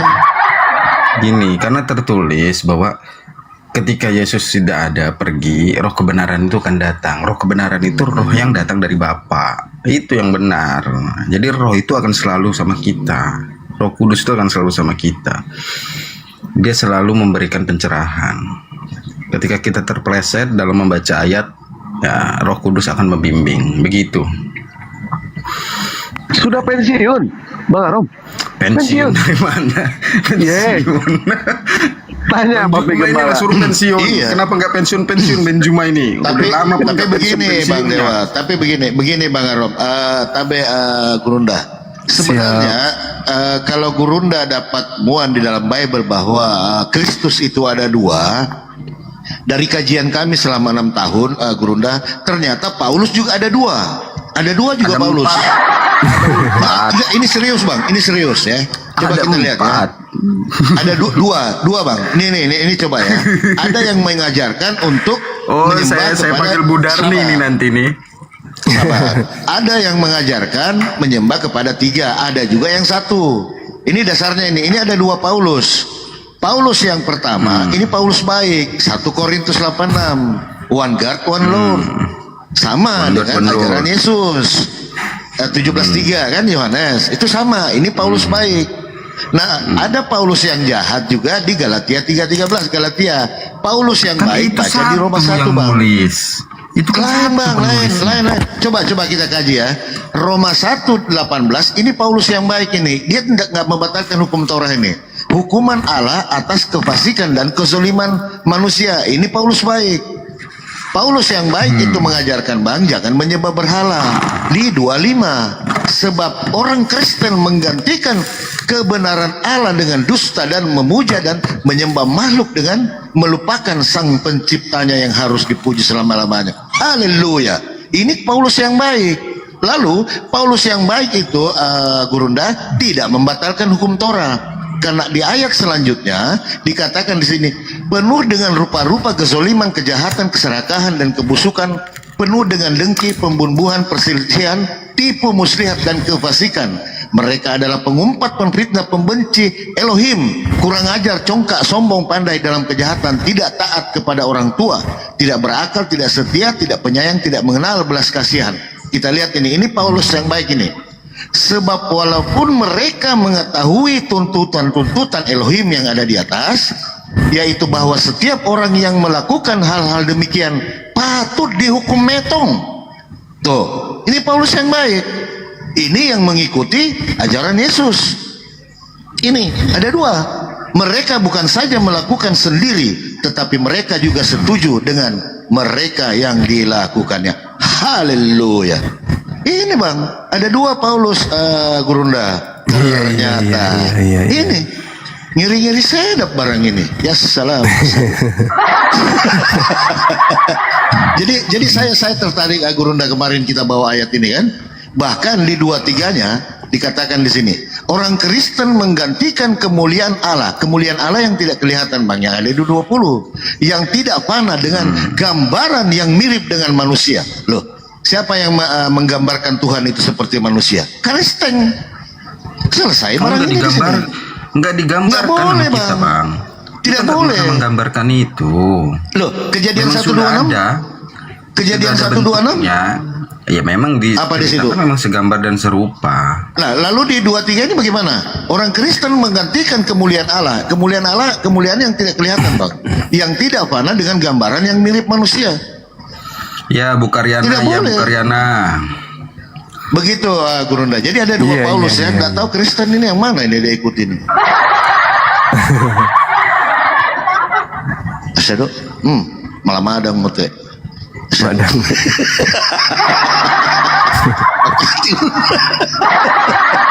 Jumatan dulu lah. Iya, betul. Sorry fardul Jumati arba'ati mustaqbil kiblati ada alillahi ta'ala. Masya Allah. Umal ya. Salah Bang. Arba. Nggak ada Arba. Jumat. Gimana sih? Saya ini mau ngisi khutbah Jumat, bisa nggak Bang Juma? Boleh. Boleh ya. Iya. Nanti saya bawa tentang firman yang menjadi daging. Ya. Oke, thank you Bang Juma semuanya, thank you semuanya. Oke, saudara. Thank you. Bang Arom, sebentar. Bang Juma boleh nggak sedikit ke Bang Arom? Bang Arom. Boleh. Sebentar Bang Arom ya. Ya Bang Arom. Ya kita sebagai umat Muslim ya Bang Arom ya. Kadang yang namanya kelakuan kita itu apa sih? Kadang yang namanya pakaian kita itu seperti Arab, kadang juga seperti Amerika, kadang soleh dan kami pun kadang salah. Terus yang namanya sifat juga, kadang kita sabar, kadang kita barbar, kadang kita berdoa, kadang kita cerdas, kadang kita ngegas juga. Itu hal biasa dalam kita berdiskusi. Kadang kita polos, kadang juga bisa dikatakan sebagai ceplas-ceplos. Dan ketika Bang Arom tadi Bang Dewa, ya? Gini Bang Dewa, ya. saya tadi buka komal.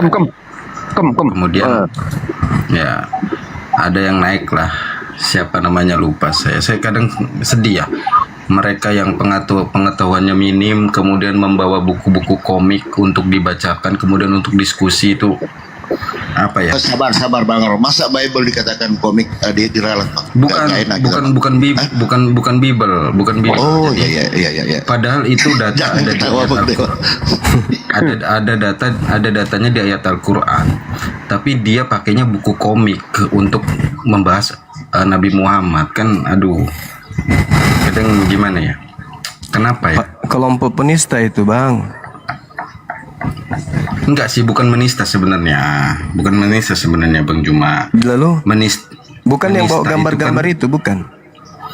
Iya, maksudnya menista itu kan karena dia sudah memahami kemudian diungkapkan. Tapi ini dia nggak memahami kan, makanya bertanya niatnya sebenarnya. Bukan menista sih, gitu. Bang Juma. Itu Muslim apa Kristen Bang Arom? Kristen. Makanya saya sebenarnya emosi sama orang-orang Kristen yang begitu sebenarnya, yang membilangkan Nabi Muhammad tukang kawin lah, tukang perang lah. Wajar Bang Arom. Ada hal yang seperti itu wajar. Pro dan kontra itu wajar, ya kan? Bahkan Bang Juma itu seorang Muslim. Dia tidak pernah yang namanya merugikan orang lain. Ada tidak yang kontra? Ada yang kontra. Merugikan Nabi Muhammad pun seperti itu. Selama ini bagaimana? Merugikan saya dia. Sebentar. Bagaimana akhlak Nabi Muhammad itu? Seperti bagaimana beliau itu? Ada nggak yang kontra? Banyak yang kontra. Banyak yang kontra. Itu dunia, pro dan kontra itu hal yang wajar. Seperti itu adanya. Tapi jangan dipikirkan yang seperti itu, karena itu adalah bagian daripada yang namanya ujian. Apakah dengan ketika yang namanya baginda Nabi itu dihinakan, kita itu akan berpaling, atau keimanan kita itu akan bertambah? Itu wajar seperti itu. Sekarang kita fokus ke Bang Arom aja ya. Tadi Bang Arom mengatakan, saya pengen berdoa dulu. Bang Arom, saya kasih tahu ya. Terlalu murah jika berdoa hanya perkara harta dan kedudukan. Murah itu. Mintalah sesuatu yang mahal dan tinggi, yang nilainya amat luar biasa, yang lebih baik dibanding dunia dan seisinya. Apa itu? Hidayah. Hidayah. Tidak ada lagi Bang Arom selain itu. Tumben bener. Iya.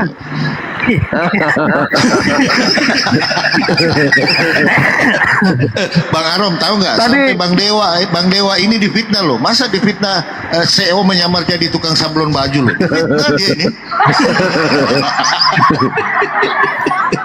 Tadi pertanyaan Bang Arom yang menarik itu, kalau Islam itu benar, kenapa Allah tidak menjadikan semua orang di dunia itu menjadi Muslim? Kan begitu ya Bang Arom ya? Pertanyaannya ya. Iya dong, betul kan ya? Tuhan punya kuasa, baik. Harusnya memiliki kuasa. Saya balikin semuanya. lagi seperti ini Bang Arom. Saya balikin lagi seperti ini. Ya, ke Bang Arom. Sangat mudah bagi Allah untuk menjadikan seluruh isi dunia ini sebagai Muslim. Itu mudah, kecil. Terus fungsi akal apa? Yang Dewa tanyakan ke Bang Arom.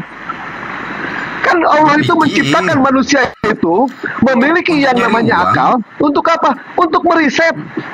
Untuk meriset itu semua. Betul, bisa untuk nyari uang, bisa juga untuk meriset ajaran mana yang masuk akal, ajaran mana yang akal-akalan. Kan diberikan akal kita Bang Arom. Nah, kecuali kalau kita tidak diberikan akal, itu lain cerita. Seperti itu Bang Arom ya. Jadi mudah bagi Allah. Bang Dewa, kalau Kristen dikasih akal cuma akal-akalan. Ini kalau orang Kristen ya.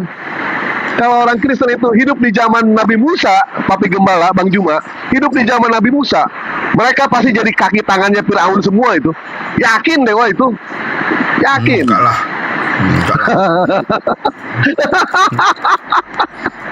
Baik Bang Arom. Ya itu aja mungkin ya, berdoa aja. Kalau misalkan niat mencari, pasti akan ketemu dengan yang namanya jalan. Tapi kalau tidak niat, itu pasti akan playing victim. Itu seperti itu. Kalau kita ingin mencari yang namanya kebenaran, berdoa kepada Tuhan, lepaskan dulu Tuhan itu siapa, angkat tangan kita. Selama kita mengangkat tangan, insya Allah akan campur tangan. Tapi kalau kita tidak mengangkat tangan, Allah tidak akan pernah yang namanya campur tangan. Ya, berdoa, lemah hati, ikuti kata hati, jangan lupa kencangkan celana dalam, takutnya kedodoran. Ya Bang Arom ya, mudah-mudahan aja nanti. Ini tumben loh, Bang Dewa ini bener, tumben loh Bang Arom. Iya, dia selalu monitor saya dia Gembala. Bang Dewa ini selalu monitor saya, tahu saya. TikTok ini udah di dia semua kayak. Nggak Bang Arom, nggak. Dewa nggak monitor kok itu. Tapi thank you lah doa-doanya Bang Dewa ya. Tapi gini Bang Dewa, mungkin atas doanya Bang Dewa juga mungkinnya. Jadi saya bisa memperdalam isi Al-Quran, memperdalam tentang sirah nabawiyah juga. Jadi saya ketika buka komal pun ketika ada yang menghujat bisa membantah itu gitu, sesuai pembacaan saya gitu. Thank you lah. Siap Bang Arom. Thank you. Semoga jadi berkah ya, semoga kita bisa sama-sama inilah. Amin. Sama-sama baik semuanya. Ya, thank you Gembala. Thank you. Kasih semuanya Mbak Natali. Salam hormat Mbak Natali. Selamat siang. Selamat siang. Baik Bang Arom. Hati-hati di jalan Bang Arom. Jangan nyopet ya. Iya, baik. Nanti kita juga yang repot, Bang Dewa juga yang repot kalau lu.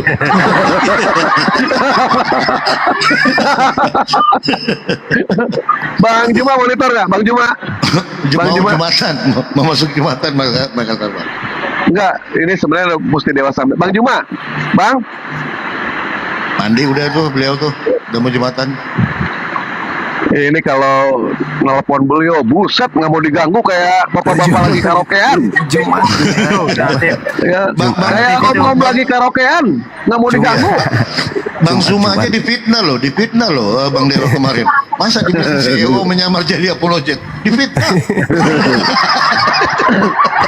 Enggak bang, WA ke Dewa minta alamat. Ini ada kiriman dari orang Malaysia buat abang. Asik. Ya, langsung nanti DM ke Dewa. Nanti Dewa nggak mau cerita lah apa yang dikirim. Pokoknya DM WA aja alamatnya ke Dewa ya. Langsung Dewa kirimin ya. Dewa juga kaget gitu, kok cuma Bang Juma aja yang dibeliin sementara Dewa enggak gitu. Tapi ya nggak apa-apa lah, itu rezeki Bang Juma karena orangnya sungkan mau DM ke Dewa. Mau tahu enggak teman-teman Dikirim apa yang apa Bang dikirim? Zuma? Pas yang dikirim salam. Ini lembaran dolar 1 box. Lembaran dolar 100 lembar itu lembaran itu 1 box dolarnya dikirim sana. Dewa makasih banyak ya atas ilmunya. Tadi Dewa ngedengerin dengan hikmat luar biasa bang. Dewa merinding sampai ke dompet-dompet itu. Ya Allah kata Dewa ini. Ini ujungnya yang nggak enak dia ini dah. Ujungnya yang nggak enak ini. Makanya gini teman-teman, kalau Dewa ngomong di atas bener itu ujungnya, tungguin di ujung aja. Kata Kang itu ada satu perikop nih. Ini ada satu perikop nih. Oke, kita siap-siap Jumatan dulu ya, teman-teman. Siap. Oh, nanti WA Dewa bang ya. WA Dewa ya alamatnya lengkap ya. Siap. Baik siap. Mungkin sekalian aja mungkin di bawah ada yang mau ngebeliin kaos buat Bang Juma ya. Sekalian Dewa jualan gitu. Mumpung ada 1.200 yang nonton. Ya kan? Nggak kan Bang Juma kan belum dapat kaos dari Dewa. Siapa tahu ada yang ngebeliin buat Bang Juma gitu kan. Entah itu 1 atau 2. Jadi sekalian dikirimnya gitu. Langsung dibikinkan sama Dewa. Ya, Iwan Bilah jangan lupa DM ke Dewa ya. Makasih. Ya, lanjut.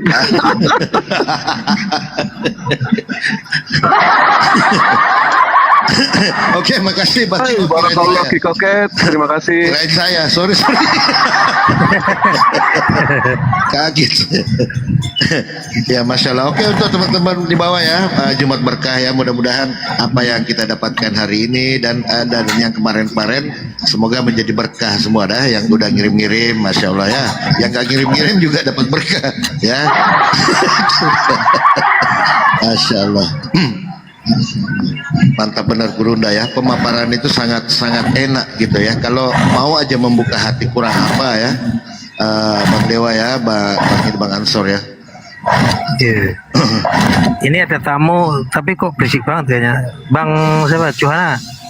Selamat siang Bang Johana. Aduh, lombat. Di sana udah masuk ini Bang. Iya, sedikit lagi Bang. Tapi, oh iya. Iya. Setengah jam lagi sih kalau dia kan 12 perapat. Ya, kalau di sini masih 1 jaman. Iya. Silakan, mungkin teman-teman di bawah ada yang mau ganti Tuhan atau apa, gampang lah itu ya. Silakan aja naik.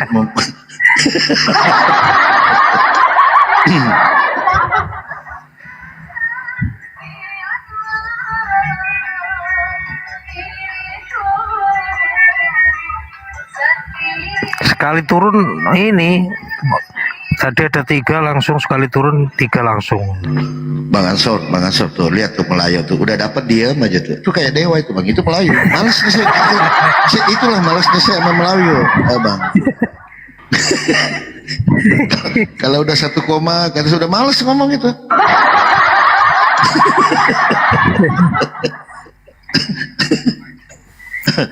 Gurunda turun ya? Iya, mau Jumatan ya. Ya parkun aja gitu loh. Ini ada kawan Fofo. Selamat siang Kang. Assalamualaikum semuanya. Oh, waalaikumsalam. Bang Dewa masih monitor Bang? Ada Bang. Kalau jaket bisa kah Bang? Oh, Dewa nggak bikin jaket, bikinnya sweater, celana linen sama kaos. Cuma 3 aja Dewa bikin. Kaos kan kalau kaos kan saya sudah 2 kemarin. Ini. Oh, celana linen belum, celana linen. Papa Lopo belum celana linennya, Papa Lopo. Belum. Gampang lah Bang Ikhwan nanti Nggak, tinggal ini aja. yang kayak jaket aja, sweater itu aja. Bang Dewa. Ya, sweater. Ada kalau sweater. Oke, Dewa nanti bikin. aku DM Bang Dewa atau lewat WA nanti. Siap Bang Iwan. Makasih banyak Bang Iwan ya. Makasih banyak ya. Oke, makasih. Sehat semua saudara-saudaraku ya, turun. Izin turun ini mau Jumatan Alhamdulillah. Kalimantan sudah Baik. kurang 10 menit. Halo, Bang Ikhwan, Siap, Bang pian Iwan. di mana? Di mana pian Kalimantan? Halo. Di Kalimantan Timur, Oh, di Kaltim lah. Nggih, siap, Mas. Ya. Ya, assalamualaikum ya semuanya. Oke, waalaikumsalam warahmatullahi wabarakatuh. Ya, Dewa juga izin pamit mau Jumatan. Ya, Iwan Bila, jangan ingatnya cuma malam Jumat buat Papi Gembala ya. Ingatnya malam Jumat doang. Sementara sholat Jumat tidak ingat, harus ingat juga yang namanya sholat Jumat ya. Jangan lupa kalau ada yang bikin kaos langsung DM ke Dewa ya. Ada yang mau beliin buat Bang Juma sekalian. Dewa mau ngirim ini jadinya. Ya, Iwan Bila, terima kasih banyak. Kata-kata terakhir. Lanjut. Baik, kata-kata terakhir apa ya? Bingung. Mungkin itu aja. Mohon maaf kalau misalkan Dewa ada kesalahan kepada semuanya. Banyak ya. Baik, itu aja mungkin ya. Ikan mati tanpa air, hati mati tanpa zikir. Lebih baik kita kehilangan sesuatu karena Allah daripada kita kehilangan Allah karena sesuatu. Kalau ada kebenaran itu datang dari Allah. Kalau ada kesalahan, salahkan Papi Gembala. Jangan salahkan Dewa. Terima kasih banyak kepada semuanya. Assalamualaikum warahmatullahi wabarakatuh. Waalaikumsalam warahmatullahi wabarakatuh. Oke, izin juga teman-teman ya. Terima kasih banyak ya. Semua udah nyimak tadi ya. Semoga apa yang tadi kita simak itu bisa memperkuat, bermanfaat ya bagi kita, keluarga kita dan orang-orang yang ada di sekitar kita. Masya Allah ya. Sampaikan itu walau satu ayat. Izin pamit langsung. Dah Bang Ansor ya. Teman-teman izin pamit semua. sama-sama. Assalamualaikum warahmatullahi wabarakatuh. Lanjut.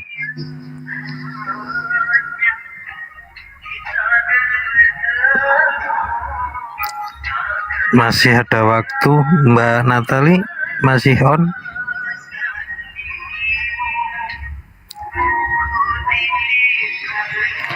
Ujang.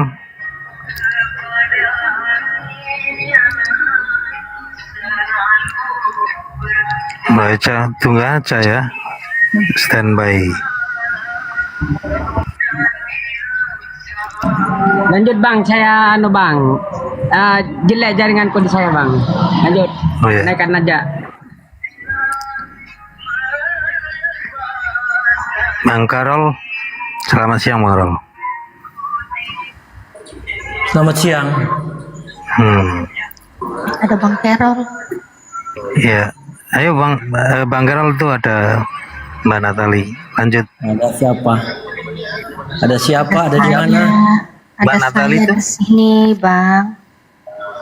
Bang Carol dari dulu ada perkembangan apa?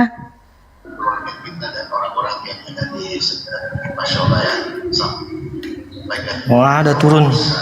Apa Bang? Banyak yang turun Jumatan dan Iya, yang lain pada turun. Kenapa Bang Carol? Ada kabar apa?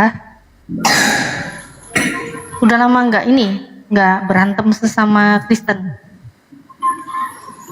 iya. Ada bukan sudah lama. Kemarin juga baru sih sebenarnya. Kemarin juga lumayan berantem juga sih sama yang nama The Way. Berantem mulu Bang. Berantem mulu. Iya. Karena itu salah satu jalan, sepertinya salah satu jalan pemurnian moral, peningkatan standar moral, sepertinya. Maksudnya peningkatan standar moral terus berantem dulu? Maksudnya? Iya, di mana-mana gitu sepertinya. Kalau tidak lewat itu, orang tidak berpikir, orang tidak merenung. Kemarin saja saya di mana ya? Sama-sama Katolik malah. Saya sajikan data. Setelah saya sajikan data, orangnya terdiam. Lalu diganti dengan siapa yang Protestan itu. Ya tapi Bang Carol kan ini kan Walaupun sama-sama Katolik dengan yang lain kan Bang Carol nggak percaya Yesus Tuhan kan? Permasalahannya bukan di situ. Terus makanan naik. Permasalahannya perlakuan ke hewan. Permasalahannya perlakuan ke hewan. Ketika saya sajikan data Laudato Si sesama Katolik, terdiam. Awalnya mereka tuntut kan, mana datanya?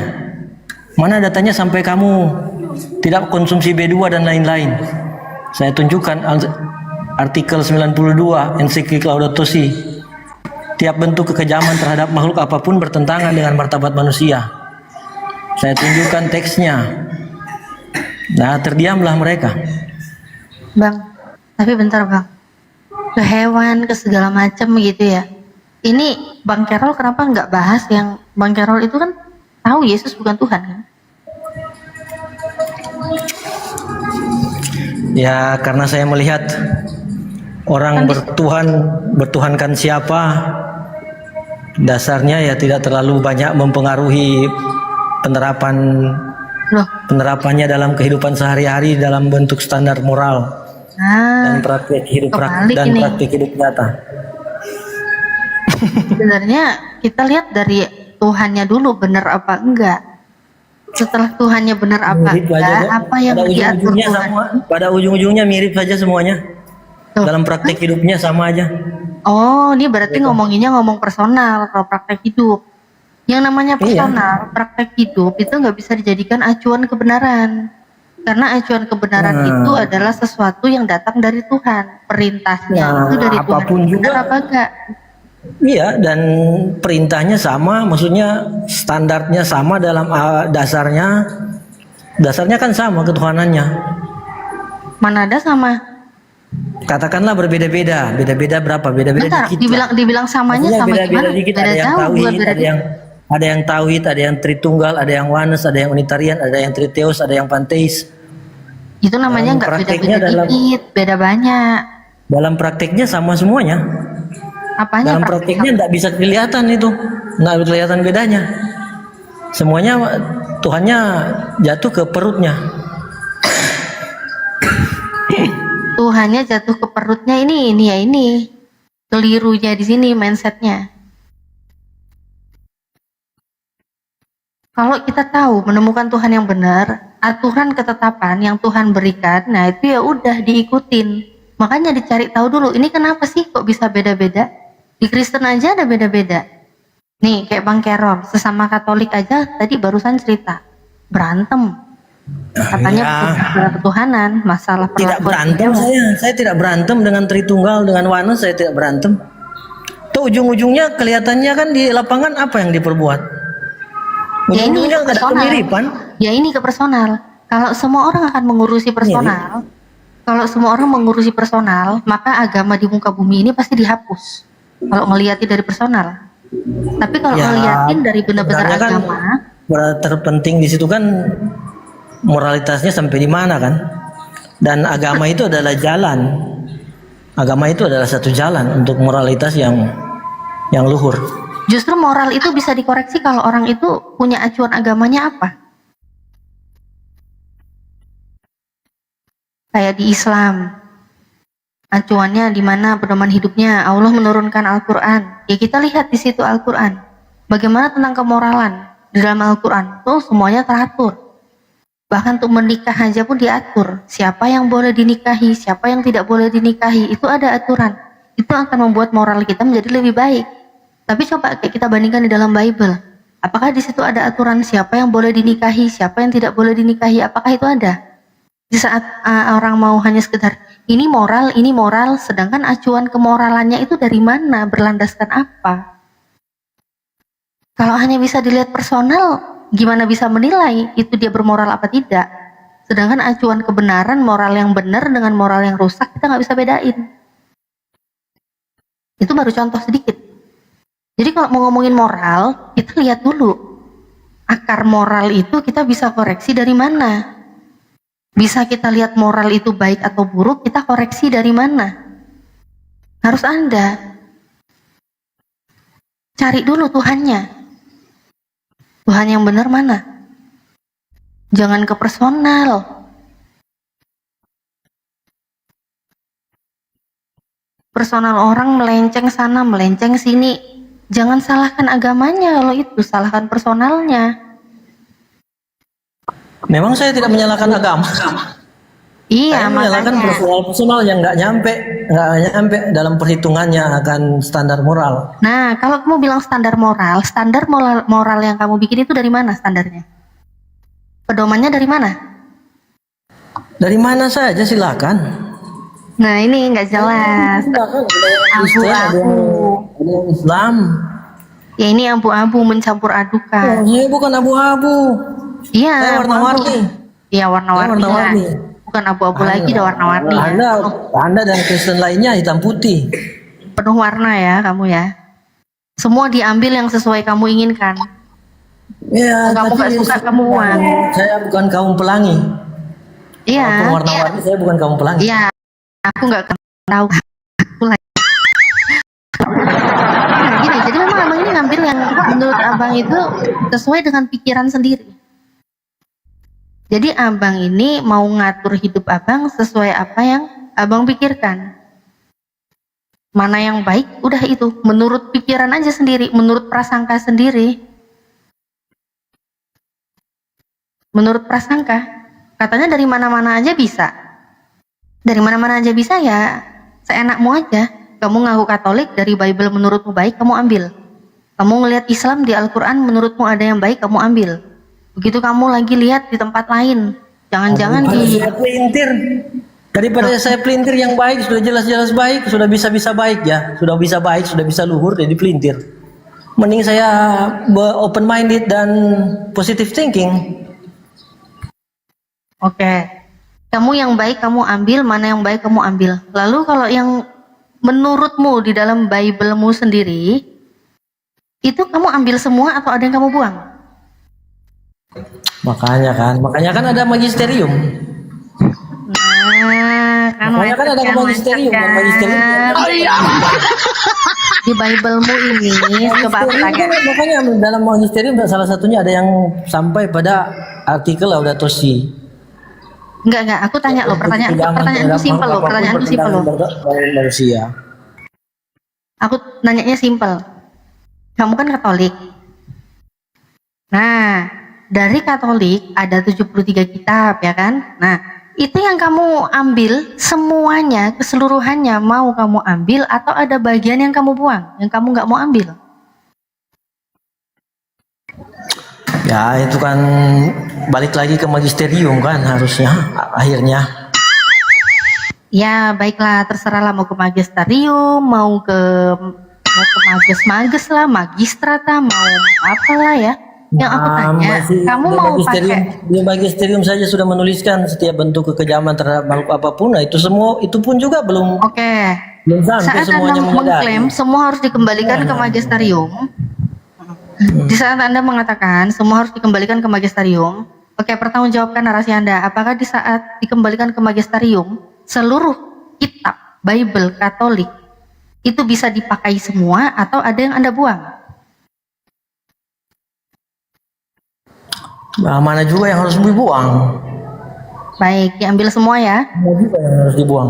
Ya, mana yang harus dibuang? Enggak, aku enggak nyuruh kamu buang. Aku nanya, kamu ambil semua atau ada yang kamu buang? Kan ujung-ujungnya kan ada pertanyaan yang memutuskan kan, sepertinya dalil ini tidak baik dalam. Loh, kok udah sentimen duluan toh Bang, piye toh Bang? Biasanya kan gitu memang. Biasa gitu kan. Enggak pede dia ini. Kalau aku ditanya, Natali, kamu sebagai seorang muslimah. Sebentar. Kalau saya ditanya, Natali, kamu sebagai seorang muslimah, apakah kamu percaya? Apakah kamu mau menerima keseluruhan isi Al-Quran? Ya, saya kan tidak bertanya itu. Apakah ada? Enggak, dengar dulu. Saya tidak bertanya kan itu. Iya, kamu nggak bertanya. Saya bilang kalau saya ditanya, kan saya nggak bilang kamu nanya. Kalau saya ditanya, apakah ada bagian dari Al-Quran yang mau kamu buang, Natalia? Pasti saya jawab, na'udzubillah min dzalik, tidak mungkin saya Bible membuang. Bagian dari Bible mana yang bakal saya buang? Coba mana? Gampain juga saya bilang kamu bakal buang. Pertanyaan saya saja belum dijawab. Apakah ada yang mau kamu buang? Apakah ada yang kamu tidak ambil? Contohnya yang Apakah patut yang kira-kira bisa dibuang gara-gara nyeleneh. Mana? Coba. Kok malah nge-framing gini. Nggak boleh nge-framing kalau diskusi Bang Kerol. Memang gitu kok biasa. Saya biasa. Nggak boleh nge-framing Bang Kerol. Setiap narasi harus kita pertanggungjawabkan ya. Pertanyaan saya padahal sangat-sangat simple, clear pertanyaan saya. Diskusi orang-orang. Iya, kamu kalau biasa nyimak diskusi orang-orang, kamu jangan tantrum. Bang Kerol, setahu saya Anda itu pendiskusi yang baik lah. Tolong dong, tunjukin Anda itu pendiskusi yang baik. Ya. Nah, saya diskusi ya baik saja sih. Ya makanya tunjukkan Anda ini sebagai pendiskusi yang baik. Kan ke situ. Biasanya kan arahnya pertanyaan saya dari tadi simple loh ya. Apakah ada bagian dari Bible Katolik yang ingin Anda buang atau bahkan yang sudah Anda buang? Apakah ada? Bible Katolik yang dibuang, maksudnya gimana nih? Kan macet kan, pura-pura nggak tahu, pura-pura nggak paham. Jadi kamu tadi kan udah bilang, kamu kan tadi gini, nah gini, kamu kan tadi bilang, iya dong, kalau di Alkitab di Bible ada yang baik saya ambil, kalau di Al-Quran ada yang baik saya ambil. Saya nggak mau apa namanya tadi ya, nggak mau apalah tadi lupa apa mau ngomong. Pokoknya kalau ada yang baik kamu ambil kan, kamu ngomong gitu. Terus saya tanya, apakah ada di dalam kitabmu Katolik yang menurutmu tidak perlu kamu ambil? Yang nggak mau kamu ambil, apakah ada? Macet. Oh iya. Beri contoh aja, beri contoh.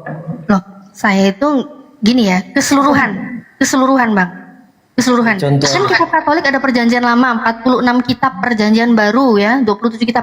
Nah ini dari semuanya ini, apakah ada yang mau Anda tidak ambil gitu? Okay. Mungkin yang menurut Anda ini nggak perlu buat saya nggak mau itu. Kalau dibuang mungkin belum sampai situ ya, tapi untuk dipertimbangkan, ditafsirkan yang ujung-ujungnya balik lagi ke magisterium ada.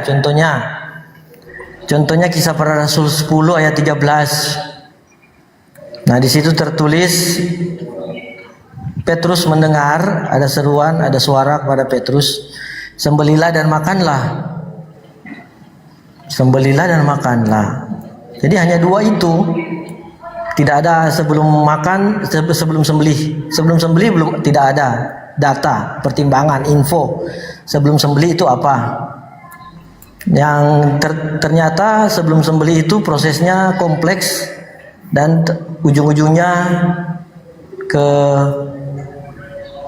kalau istilahnya di masa kini pertemuannya para ilmuwan, itu semua itu apa ya, dibalik pemeliharaan itu sebelum disembelih itu ternyata mengakibatkan berefek pada jejak karbon ke alam. Nah itu salah satu yang untuk saya ya belum lengkap, belum cukup, sehingga itu perlu dipahami lagi atau dikalibrasikan kembali, istilahnya cakramedonya, dikalibrasikan lagi. Berikut tadi dalam perjanjian baru, dalam perjanjian lama Yosua 10 ayatnya antara 11 dan 13. Ketika Yosua ya. Jadi ketika Yosua yang menghentikan, narasinya seakan-akan disimpulkan, bisa sampai pada kesimpulan bahwa matahari yang mengelilingi, yang mengitari bumi, padahal sebaliknya. Nah itu kemudian dalam sejarah itulah kemudian yang membuat ilmu astronomi seakan dihambat, karena jangan diperbolehkan, ada suatu masa tidak diperbolehkan untuk mengajarkan teori heliosentris, karena heliosentris seakan-akan tidak bersesuaian dengan Yosua 10 ayat tadi ya, Yosua 10 ayat 12-13 itu. Yang 13 itu. Ya itulah. Oh jadi maksudnya Yosua ini nggak mau dipakai karena bertentangan dengan sains gitu? Ya terkait dengan sains ya, bisa jadi ini dibuang saja. Kalau orang yang ekstrim kan ya buang saja. Misalnya kalau Marsion, YHWH itu dalam perjanjian lama itu berlaku iblis karena jahat, karena bertindak jahat. Ya itu kan. Kalau Bang Carol sendiri gimana? Kalau Bang Carol sendiri berarti bawa pertimbangan Yosua 10:13 ini ya bertentangan dengan sains gitu ya? Iya kan dalam sejarah kan demikian. Bahasa sempat kan terhambat perkembangan ilmu astronomi. Nah, berikut juga terkait ilmu anatomi tubuh manusia. Ya, bisa terhambat karena ada yang ada yang mentafsirkan atau menilai kata-kata Yesus bukan yang masuk yang menajiskan, tapi yang keluar dari mulut. Nah, itu bisa orang tafsirkan padahal sebenarnya kalau dilanjutkan sebenarnya tidak seperti itu sih. Tapi dengan itu tapi dengan pernyataan Yesus yang tidak lengkap itu, kemudian ilmu anatomi tubuh tidak berkembang, terhambat karena lebih menganggap bahwa ya silakan saja manusia berlaku semaunya atau ya mengkonsumsi apa saja. Padahal menurut ilmuwan anatomi tubuh manusia itu lebih cocok dengan herbivora dibandingkan karnivora apalagi omnivora. Bang, gini Bang, aku tadi sempat dengar Abang bilang YHWH itu ada yang dinarasikan sama dengan Sibilisis gitu ya? Ya, masih itu. Makanya kan ada kaum Marsion. Oke, kalau responnya Bang Carol sendiri nanggapin itu gimana Bang? Itu kan makanya kan balik lagi kan harus mempertimbangkan magisterium. Iya, Bang Carol menilainya gimana kalau berdasarkan magisterium lah, inilah itulah, itu gimana? Saya harus lihat pendapat magisterium lagi kalau gitu. Di mana lagi ini harus baca pendapat magisterium. Sementara yang ada di hadapan saya Bible. Kalau magisterium ya lebih resmi dan lebih terbatas. Berarti masih belum tahu. Berarti masih belum tahu ini itu memang adalah sosok iblis atau bukan? Iya. Iya, lihat lagi. Masih belum tahu. Berarti masih ada kemungkinan itu benar ya? Iya, makanya kan. Wow. Saya kaget. Saya magisterium. Saya shock.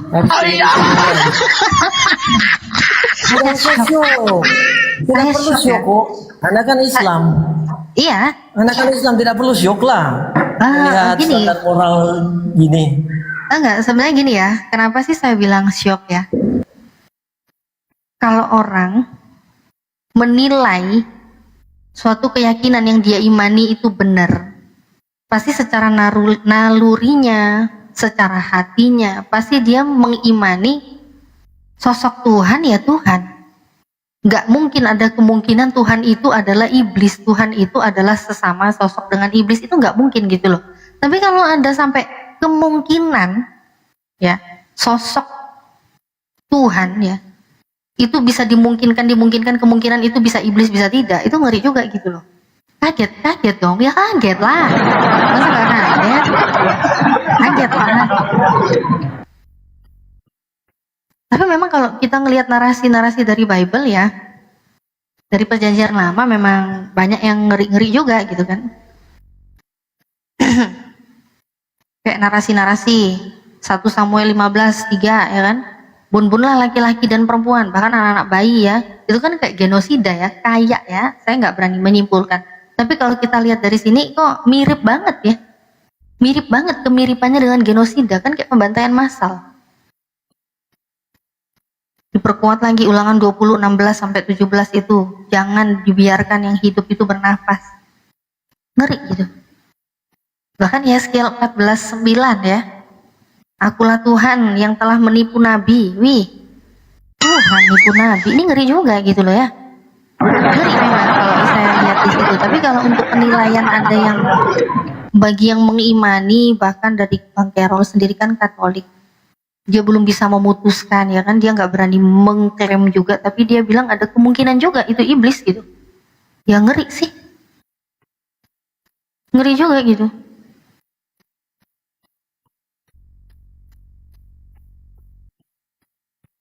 Ngeri banget.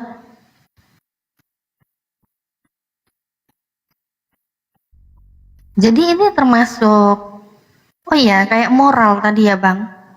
Kalau orang moral tapi mau ngikutin yang bunyi-bunyinya kayak tadi itu yang saya bacain kayak di 1 Samuel 15 itu gimana Bang? Kalau moral seperti itu. Bang Carol. Mute Bang Carol. Waduh, Bang Carol macet, Rek. Bang Carol macet, Rek. Macet. Yo macet lah. Oh iya. Ya opo lah gak macet. Mungkin Bang Carol lagi maam bayam ya. Lagi tumis bayam, tumis kangkung mungkin ya. Kalau yang lain kan mungkin lagi masak babi gitu ya kan. Kok nih dia lagi tumis kangkung gitu ya. Macet ya, iya macet lah. Gimana nggak macet coba.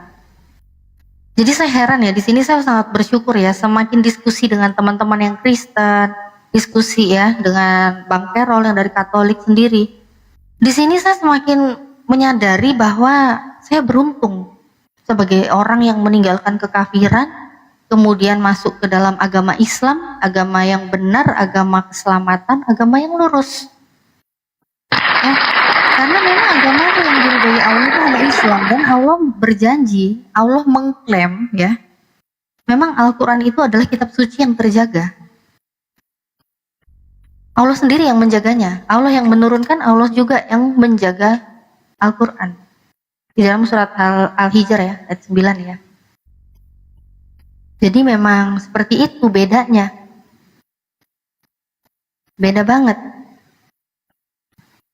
Bahkan tadi Bang Carol sendiri mengatakan bisa dibilang Bible-nya ini bertolak belakang dengan sains.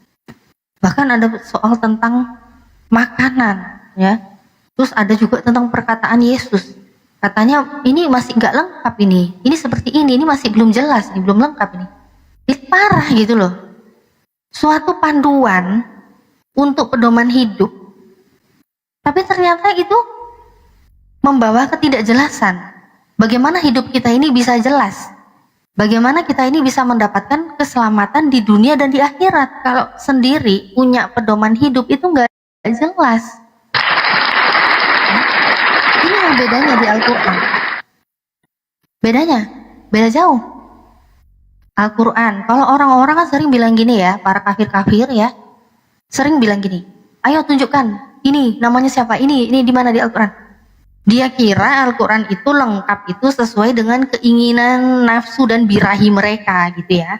Padahal bukan. Al-Quran itu lengkap bagi orang-orang beriman. Karena Al-Quran itu berisi petunjuk, berisi hukum-hukum, berisi aturan, berisi larangan. Karena itu pedoman hidup. Disitulah lengkapnya Al-Quran. Disitulah benarnya Al-Quran. Dan tiada keraguan di dalamnya. Itu. Justru semakin orang membaca Al-Quran, semakin majunya zaman, semakin terbukti. Sejalan dengan sains. Gak ada yang bisa mengkoreksi Al-Quran. Gak ada. Gak ada yang bisa mengkoreksi Al-Quran. Justru Al-Quran lah yang akan mengkoreksi keseluruhan kehidupan kita. Bahkan seumur hidup kita, Al-Quran mau mengoreksi kita, saking luasnya Al-Quran, gak akan bisa semuanya sampai selesai untuk mengoreksi hidup kita. Karena saking luasnya. Menyeluruh. Ya, untuk seluruh aspek kehidupan Al-Quran.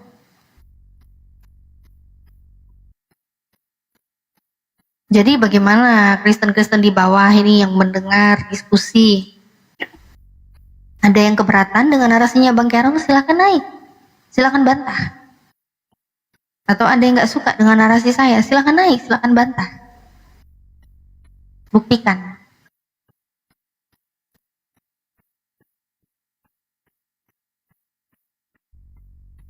Kita jangan kayak Bang Carol gini ya, memang semua orang sih berhak ya, mau apapun itu dalam hidupnya semua orang itu berhak. Tapi kita yang memang orang yang ingin menghambakan kepada Tuhan yang benar, ya kita cari Tuhan yang benar tuh yang mana. Kita uji, kita harus tahu Tuhan yang benar itu mana. Ya dari kitab sucinya kita lihat, benar nggak ini kitab suci ini datang dari Tuhan yang benar. Jangan cuma dari prasangka belaka. Tapi di sini suka juga ya kejujuran Bang Carol ya. Jarang juga nih pendiskusi yang kayak Bang Carol.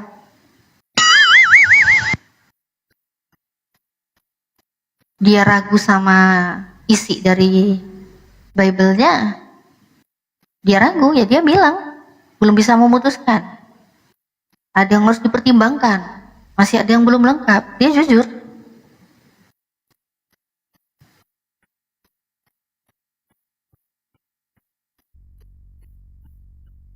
Mana lagi nih Kristen-Kristen yang lainnya mungkin mau diskusi ya.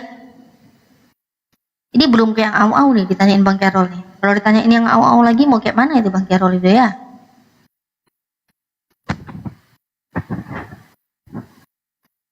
Oten lagi Jumatan. Wow. Masuk Oten Jumatan. Oh ya buat saudara-saudaraku ya yang lagi nonton di channel YouTube manapun ya, jangan lupa pastikan udah subscribe ya channel YouTube Natalia Iriani dan juga Hijrah Khadijah sekarang lagi live ya. Mampir dulu ke Natalia Iriani dan juga Hijrah Khadijah, mampir untuk komen, like ya, di share ya, pastikan udah subscribe. Dia taunya tentang hewan sama makanan aja. Iya, dia taunya tentang hewan-hewan ya. Dia tentang hewan, tapi tanpa dia memikirkan, tanpa dia tahu. Dia menguji siapa sih sosok Tuhan yang menciptakan hewan-hewan yang dia sayangi itu. Dia penyayang hewan loh ini Bang Carol ini. Tapi dia lupa, dia nggak mau cari tahu Tuhan sebenarnya itu yang mana yang menciptakan hewan-hewan itu.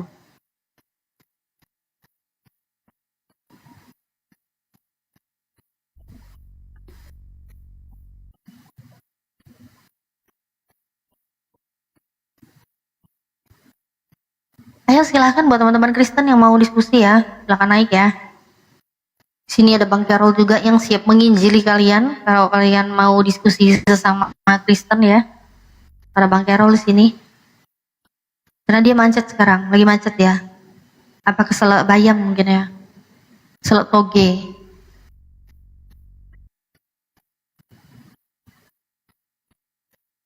Yang Oten, yang mana, yang Kristen, nggak ada yang berani naik Kristen ya. Ini aku cek nama-namanya nggak ada yang Kristen yang mau naik nih. Yang Kristen-Kristen pada kemana mereka? Pada mualaf? Pada mualaf ya? Yang mungkin Bang Carol pingsan mungkin Kak Bang. Atau lagi sholat Jumat ya. Kan yang baik yang dia ambil ya kan. Mungkin dia tahu sholat Jumat itu baik, mungkin dia ambil gitu ya. Kayaknya gitu juga dia.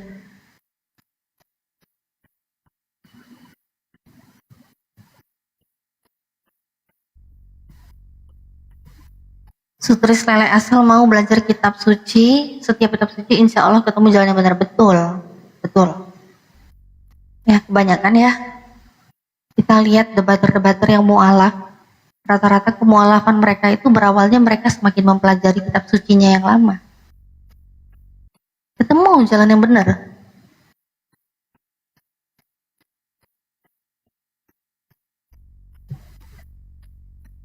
Oten takut sama mualaf. Iya, tapi kalau di komentar mereka tajam-tajam loh kalau komentar. Lancip-lancip. Kalau mereka komentar tuh lancip-lancip guys.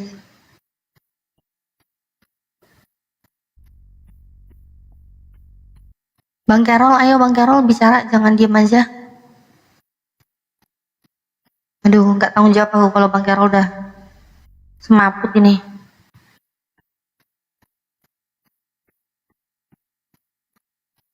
Nggak tanggung jawab lah ya kalau Bang Carol semaput.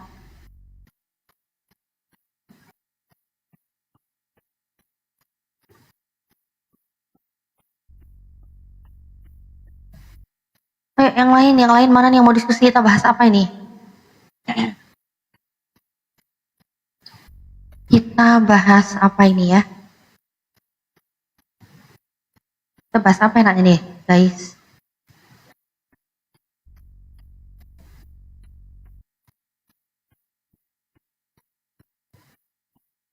Bahas apa ini? Bahas hari penciptaan kah? Bahas awal mu'alaf Kak Nataliwi, bahas awal mu'alaf mah sampai besok gak kelar-kelar.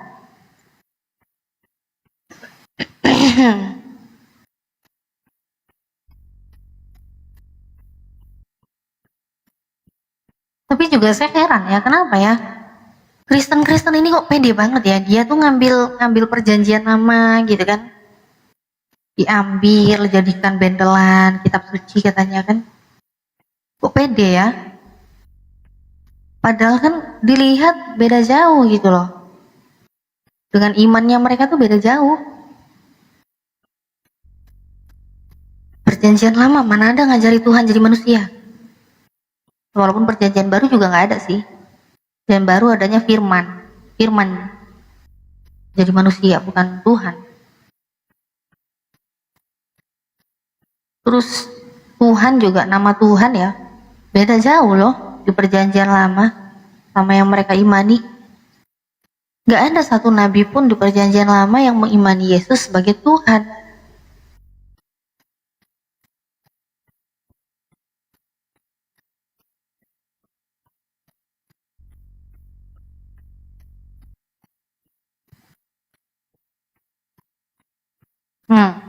Cat Lover kan Paulus yang bawa. Ya kalau kita lihat, oh Bang Carol bergerak-bergerak nih, Bang Carol monitor. Bang Carol, bayanganmu bergerak-bergerak, Bang Carol, bayanganmu di kamera. Bayanganmu mindahin barang-barang juga kelihatan tadi. Ya, saya barusan pindahkan HP ini dari tempat duduk ke meja. Jadi saya menggunakan ini. Berarti ini kamera belakang yang jadi. Oke. Ya Bang Carol, dari tadi aku ngomong ya, Bang Carol merenung ya tadi ya. Aduh, saya jauh dari perangkat tadi. Maaf. Oh alah, iso alasannya re. Perangkat saya. Perangkat saya juga rusak. Ya inilah ya memang ya, karena memang setiap kebaikan yang tersampaikan ada aja keburukan yang menghalanginya. Kayak gini nih, ada aja ya kan, alasan aja. Ya alasan karena juga saya bingung mau menanggapinya dan jadi saya jauh dari perangkat tadi. Terguncang. Mohon ya. maaf sudah keluar-keluar ya. Tapi semoga keluar-keluarnya tidak sia-sia. Apa yang keluar? Enggak lah, enggak sia-sia lah. 233. Enggak sia-sia. Enggak ada yang sia-sia. Ya. Bang Carol jadi bingung ya dia ya, guys ya. Kebingungan dia ya.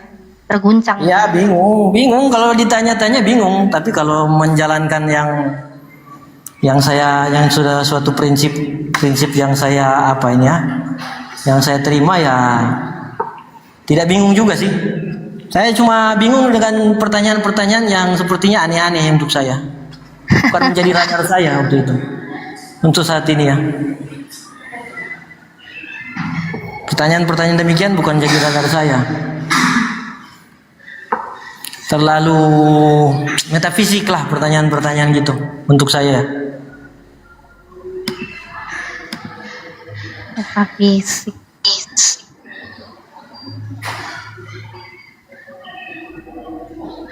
Sampai Sugi udah stop live YouTube. Kenapa? Mantau YouTube kamu Bang? Iya, lihat Sugi. Tadi Sugi live. Banyak tadi yang live kan. Sekarang lagi satu tinggal.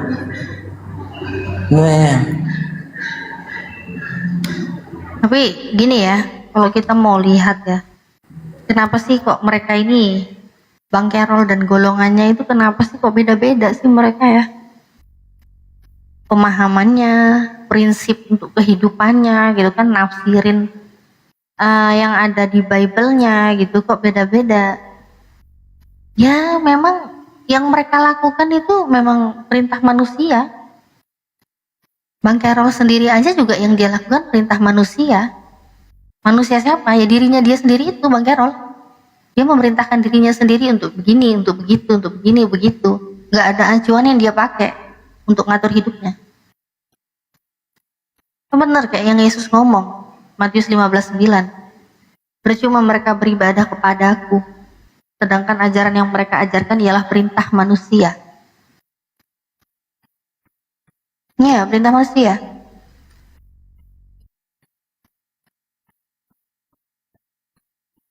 Kalau buat Paulus sendiri gimana, Bang Carol? Bang Carol? Kalau Paulus tadi kan saya sudah katakan tadi tentang kisah para rasul. Kisah para rasul itu kan ada kaitan dengan penulis Paulus itu. Kisah para rasul ditulis oleh Lukas. Lukas itu sekretaris Paulus lah. Jadi ada kaitan dengan Paulus. Kisah para rasul 10 ayat 12-13 ya.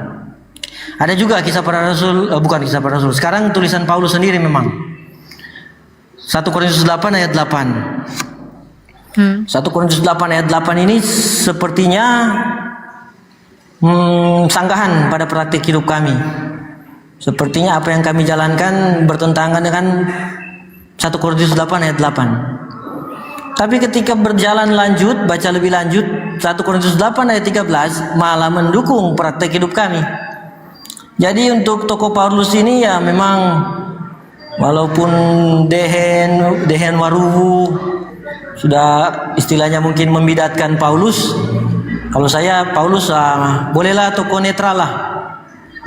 Bagi saya Paulus masih tokoh netral. Tokoh netral. Karena apa yang beliau tuliskan itu ya tetap perlu kajian, dan kalau namanya kajian balik lagi ke magisterium. Netralnya gini Bang ya. Kalau dibilang dia netral itu keberatan juga sih kalau dibilang netral ya. Mungkin kalau kontradiksi mungkin, tapi memang itulah Paulus kan. Karena Paulus kan dia orangnya kemana dia ada, dia ikutan dengan lingkungannya dia gitu. 1 Korintus 9:20. Demikianlah bagi orang Yahudi, aku menjadi seperti orang Yahudi, supaya aku dimenangkan orang-orang Yahudi. Bagi orang-orang yang hidup di bawah hukum Taurat, aku menjadi seperti seorang yang hidup di bawah hukum Taurat. Sekalipun aku sendiri tidak hidup di bawah hukum Taurat, supaya aku dapat memenangkan diri yang hidup di bawah hukum Taurat. Ya memang dia ngikut, dia kepengen kelihatan di mana. Sebenarnya apa ya kalau ngelihat temen yang kayak gini sih namanya kayak bukan temen netral ya. Bunglon ya, kayak bunglon gitu ya, dia berubah-berubah gitu ya, menyesuaikan dia di mana, dia pengen dianggap juga gitu kan. Bagi orang-orang seperti Waruwu, Dehen Waruwu ya, Paulus ya tokoh negatif, tokoh antagonis. Ini tidak ada Kristen lain yang naik. Nggak ada Kristennya, nggak ada yang mau naik Bang. Wow, takut sama saya. Sama Bang Carol. Memang Bang Carol soalnya muncul di sini ya, naik koma. Begitu Bang Carol ngomong itu Kristen-Kristen tuh jadinya kayak malu sendiri mungkin ya. Mau dibantah juga. Padahal saya takut ditanya. Padahal saya sudah takut ditanya sebenarnya. Mungkin mereka mau bantah juga takutnya gini. Ya. Karena mereka masih menuhankan perut mereka, itu kata kasar saya.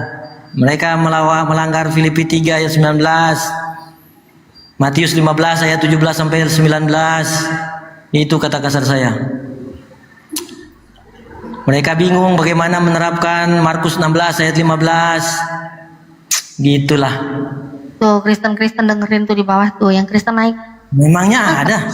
Mas, dari 200 ini, kira-kira dari 200-an ini ada Kristen tidak ini? 200, 209. Kayaknya Jumatan kayaknya mereka ini. Jumatan. Kayaknya Kristen sekarang Jumatan kayaknya ini.